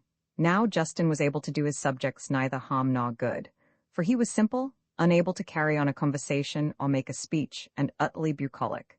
His nephew Justinian, while still a youth, was the virtual ruler, and the cause of more and worse calamities to the Romans than any one man in all their previous history that has come down to us. For he had no scruples against murder, or the seizing of other persons' property, and it was nothing to him to make away with myriads of men, even when they gave him no cause. He had no care for preserving established customs, but was always eager for new experiments, and, in short, was the greatest corrupter of all noble traditions. Though the plague, described in my former books, attacked the whole world, no fewer men escaped than perished of it, for some never were taken by the disease, and others recovered after it had smitten them. But this man, not one of all the Romans, could escape, but as if he were a second pestilence sent from heaven, he fell on the nation, and left no man quite untouched. For some he slew without reason, and some he released to struggle with penury, and their fate was worse than that of those who had perished, so that they prayed for death to free them from their misery. And others he robbed of their property and their lives together. When there was nothing left to ruin in the Roman state, he determined the conquest of Libya and Italy, for no other reason than to destroy the people there, as he had those who were already his subjects. Indeed, his power was not 10 days old, before he slew Amantius, chief of the palace eunuchs, and several others, on no graver charge than that Amantius had made some rash remark about John, archbishop of the city. After this, he was the most feared of men. Immediately after this he sent for the rebel Vitalian, to whom he had first given pledges of safety, and partaken with him of the Christian communion. But soon after he became suspicious and jealous, and murdered Vitalian and his companions at a banquet in the palace, thus showing he considered himself in no way bound by the most sacred of pledges. Roman 7 outrages of the blues. The people had since long previous time been divided, as I have explained elsewhere, into 2 factions, the blues and the greens. 19 Justinian, by joining the former party, which had already shown favor to him, was able to bring everything into confusion and turmoil, and by its power to sink the Roman state to its knees before him. Not all the blues were willing to follow his leadership, but there were plenty who were eager for civil war. Yet even these, as the trouble spread, seemed the most prudent of men, for their crimes were less awful than was in their power to commit.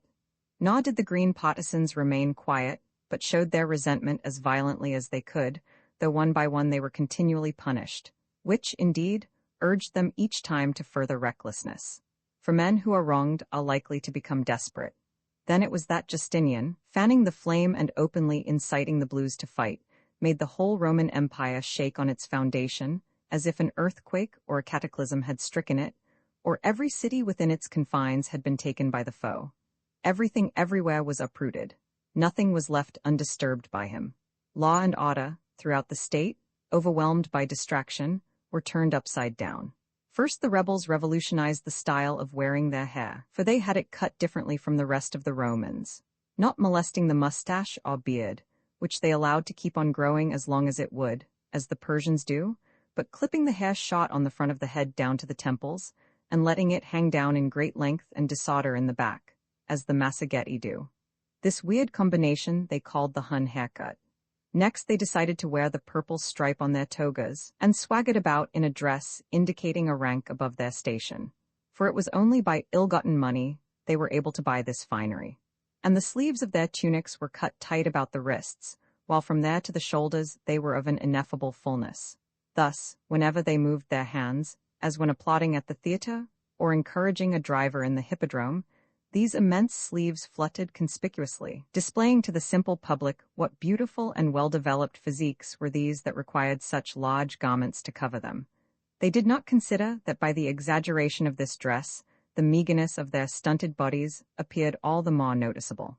Their cloaks, trousers, and boots were also different, and these too were called the Hun style, which they imitated.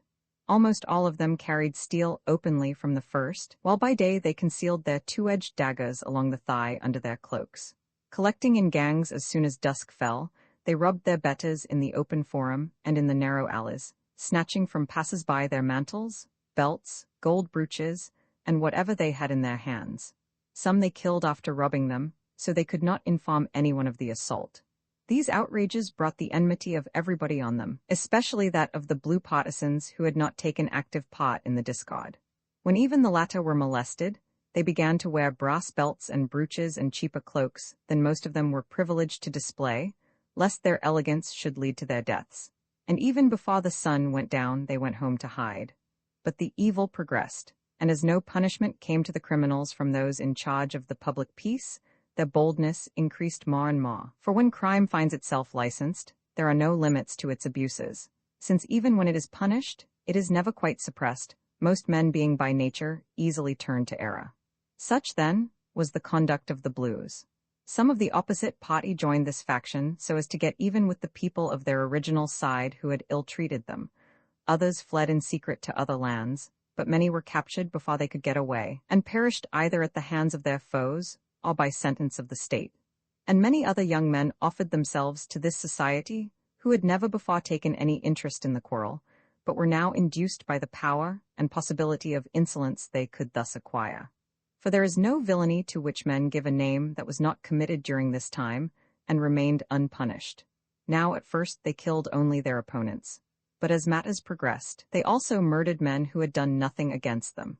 And there were many who bribed them with money, pointing out personal enemies, whom the Blues straightway dispatched, declaring these victims were Greens, when as a matter of fact they were utter strangers. And all this went on not any longer at dark and by stealth, but in every hour of the day, everywhere in the city, before the eyes of the most notable men of the government, if they happened to be bystanders, for they did not need to conceal their crimes, having no fear of punishment, but considered it rather to the advantage of their reputation, as proving their strength and manhood, to kill with one stroke of the dagger any unarmed man who happened to be passing by. No one could hope to live very long under this state of affairs, for everybody suspected he would be the next to be killed. No place was safe, no time of day offered any pledge of security, since these murders went on in the holiest of sanctuaries, even during divine services. No confidence was left in one's friends or relatives, for many died by conspiracy of members of their own households. Nor was there any investigation after these deeds, but the blow would fall unexpectedly, and none avenged the victim. No longer was there left any force in law or contract, because of this disorder, but everything was settled by violence. The state might as well have been a tyranny. 20 not one, however, that had been established, but one that was being overturned daily and ever recommencing. The magistrates seemed to have been driven from their senses, and their wits enslaved by the fear of one man. The judges, when deciding cases that came up before them, cast their votes not according to what they thought right or lawful, but according as either of the disputants was an enemy or friend of the faction in power. For a judge who disregarded its instruction was sentencing himself to death.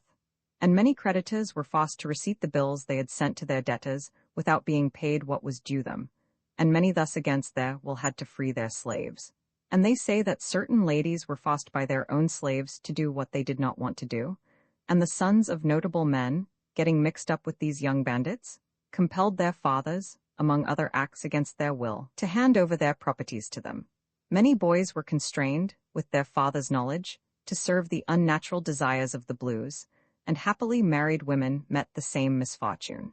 It is told that a woman of no undue beauty was ferrying with her husband to the suburb opposite the mainland, when some men of this party met them on the water, and jumping into her boat, dragged her abusively from her husband and made her enter their vessel. She had whispered to her spouse to trust her and have no fear of any reproach, for she would not allow herself to be dishonored. Then, as he looked at her in great grief, she threw her body into the Bosphorus and forthwith vanished from the world of men. Such were the deeds this party dared to commit at that time in Constantinople. Yet all of this disturbed people less than Justinian's offenses against the state, for those who suffer the most grievously from evildoers are relieved of the greater part of their anguish by the expectation they will sometime be avenged by law and authority. Men who are confident of the future can bear more easily and less painfully their present troubles. But when they are outraged even by the government, what befalls them is naturally all the more grievous, and by the failing of all hope of redress, they are turned to utter despair. And Justinian's crime was that he was not only unwilling to protect the injured, but saw no reason why he should not be the open head of the guilty faction. He gave great sums of money to these young men, and surrounded himself with them. And some he even went so far as to appoint to high office and other posts of honor. Roman 8 character and appearance of Justinian now, this went on not only in Constantinople, but in every city. For like any other disease, the evil, starting there, spread throughout the entire Roman Empire. But the emperor was undisturbed by the trouble, even when it went on continually under his own eyes at the hippodrome. For he was very complacent and resembled most the silly ass, which follows, only shaking its ears, when one drags it by the bridle. As such Justinian acted, and threw everything into confusion. As soon as he took over the rule from his uncle, his first measure was to spend the public money without restraint, now that he had control of it. He gave much of it to the Huns who, from time to time, entered the state, and in consequence the Roman provinces were subject to constant incursions, for these barbarians, having once tasted Roman wealth, never forgot the road that led to it, and he threw much money into the sea in the form of moles, as if to master the eternal roaring of the breakers. For he jealously hurled stone breakwaters far out from the mainland against the onset of the sea, as if by the power of wealth he could outmatch the might of ocean. He gathered to himself the private estates of Roman citizens from all over the empire, some by accusing their possessors of crimes of which they were innocent, others by juggling their owner's words into the semblance of a gift to him of their property. And many, caught in the act of murder and other crimes, turned their possessions over to him, and thus escaped the penalty for their sins. Others, fraudulently disputing title to lands happening to adjoin their own, when they saw they had no chance of getting the best of the argument, with the law against them, gave him their equity in the claim so as to be released from caught. Thus, by a gesture that cost him nothing, they gained his favor and were able illegally to get the better of their opponents. I think this is as good a time as any to describe the personal appearance of the man. Now in physique he was neither tall nor short, but of average height, not thin, but moderately plump. His face was round and not bad-looking, for he had good color, even when he fasted for 2 days. To make a long description short, he much resembled Domitian, Vespasian's son. He was the one whom the Romans so hated that even tearing him into pieces did not satisfy their wrath against him, but a decree was passed by the Senate that the name of this emperor should never be written, and that no statue of him should be preserved. And so this name was erased in all the inscriptions at Rome, and wherever else it had been written, except only where it occurs in the list of emperors. and nowhere may be seen any statue of him in all the Roman Empire, save one in brass which was made for the following reason. Domitian's wife was of free birth and otherwise noble, and neither had she herself ever done wrong to anybody, nor had she assented in her husband's acts, wherefore she was dearly loved, and the Senate sent for her, when Domitian died, and commanded her to ask whatever boon she wished. But she asked only this, to set up in his memory one brass image, wherever she might desire. To this the Senate agreed. Now the lady, wishing to leave a memorial to future time of the savagery of those who had butchered her husband, conceived this plan. Collecting the pieces of Domitian's body, she joined them accurately together, and sewed the body up again into its original semblance. Taking this to the statue makers, she ordered them to produce the miserable form in brass.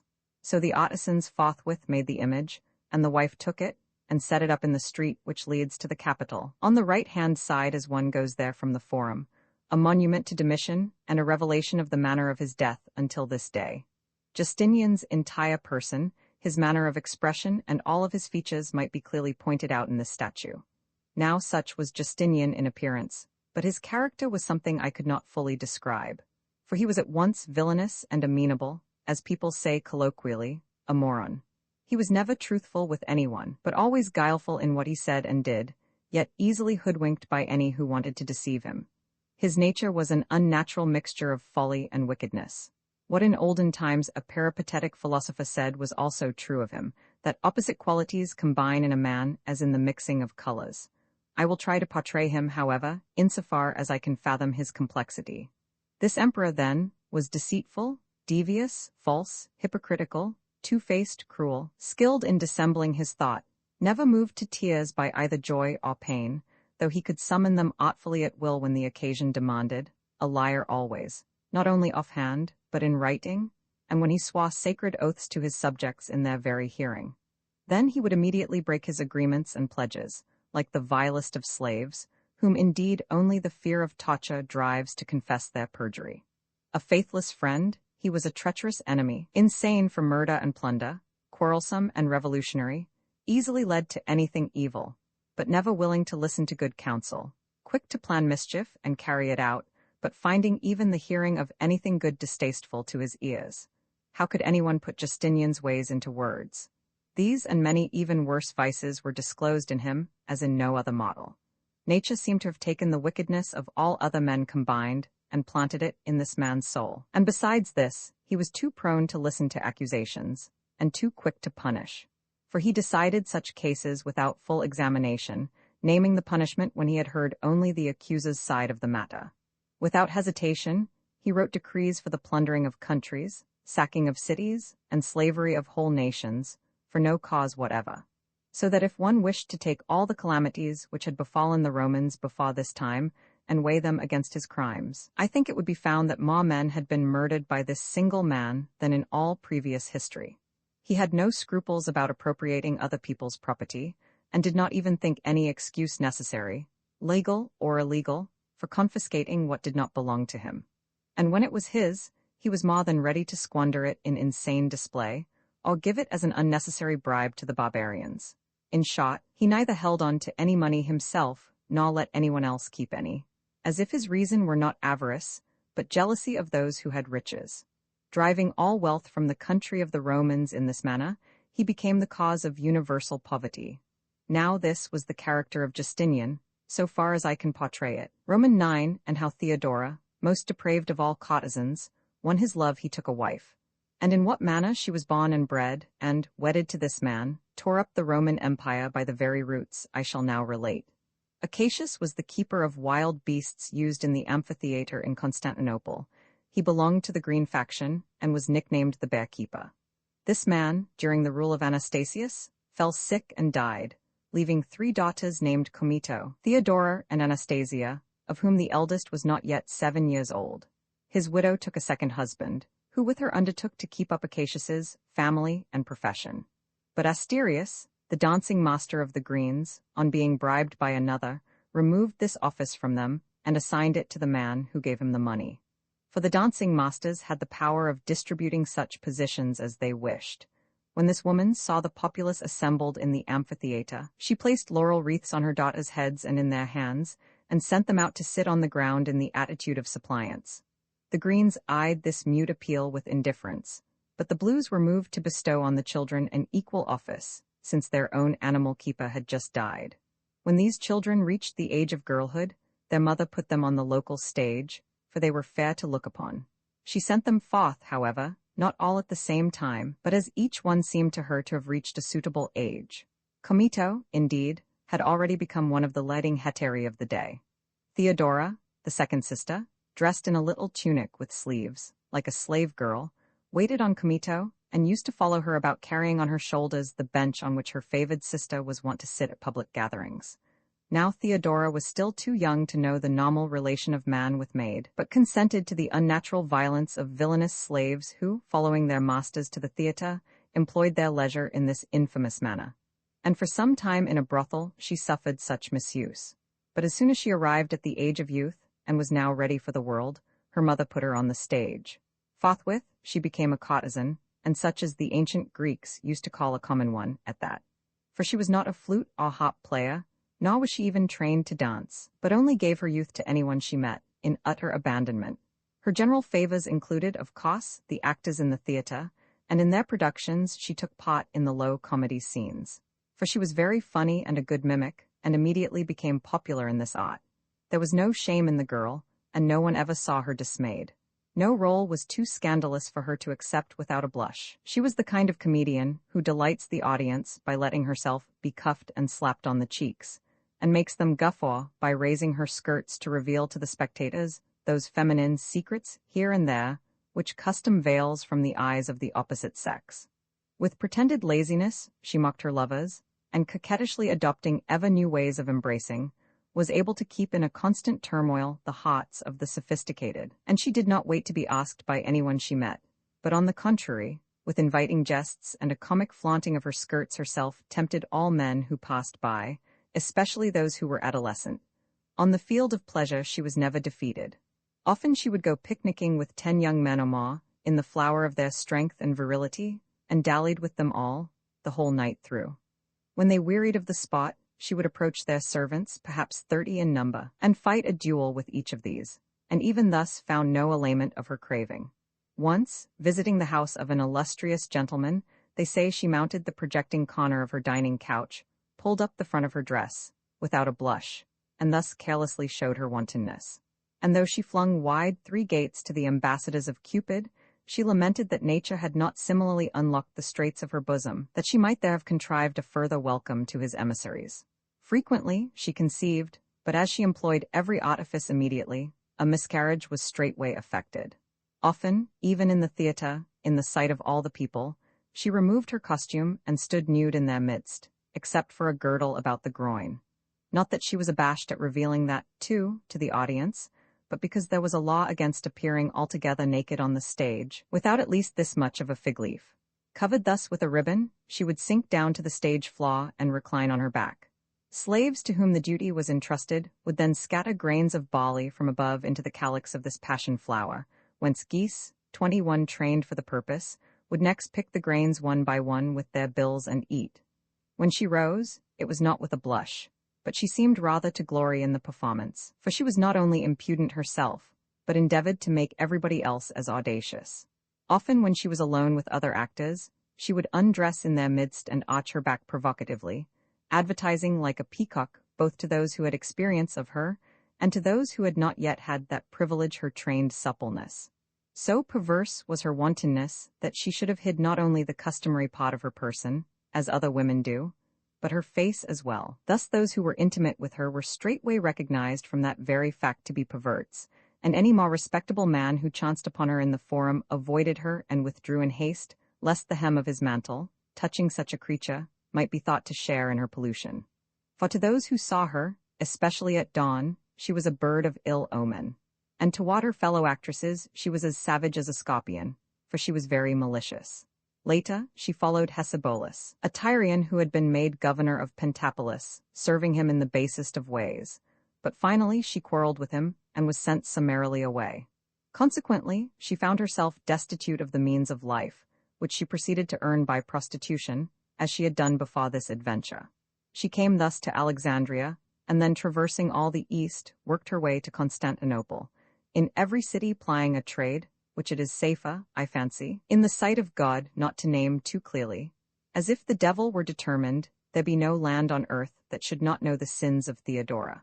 Thus was this woman born and bred, and her name was a byword beyond that of other common wenches on the tongues of all men. But when she came back to Constantinople, Justinian fell violently in love with her. At first he kept her only as a mistress, though he raised her to patrician rank. Through him, Theodora was able immediately to acquire an unholy power and exceedingly great riches. For she seemed to him the sweetest thing in the world, and like all lovers, he desired to please his charmer with every possible favor and requite her with all his wealth. The extravagance added fuel to the flames of passion. With her now to help spend his money, he plundered the people more than ever, not only in the capital, but throughout the Roman Empire. As both of them had for a long time been of the Blue Party, they gave this faction almost complete control of the affairs of state. It was long afterward that the worst of this evil was checked in the following manner. Justinian had been ill for several days, and during this illness was in such peril of his life that it was even said he had died.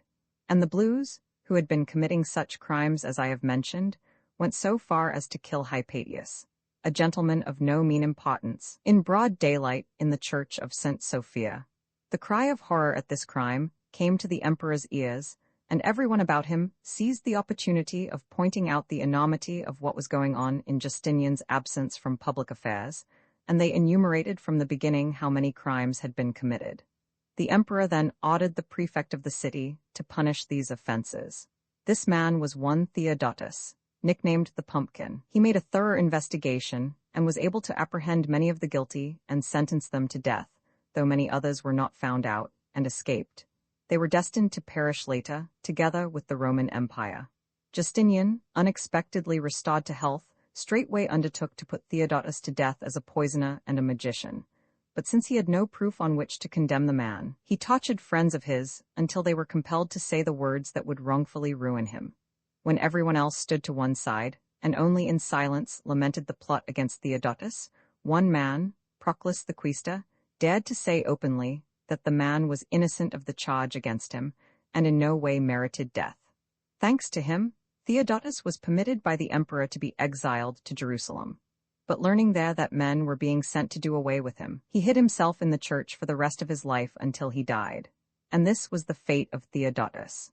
But after this, the Blues became the most prudent of men, for they ventured no longer to continue their offenses, even though they might have transgressed more fearlessly than before. And the proof of this is that when a few of them later showed such courage, no punishment at all befell them. For those who had the power to punish always gave these gangsters time to escape, tacitly encouraging the rest to trample upon the laws.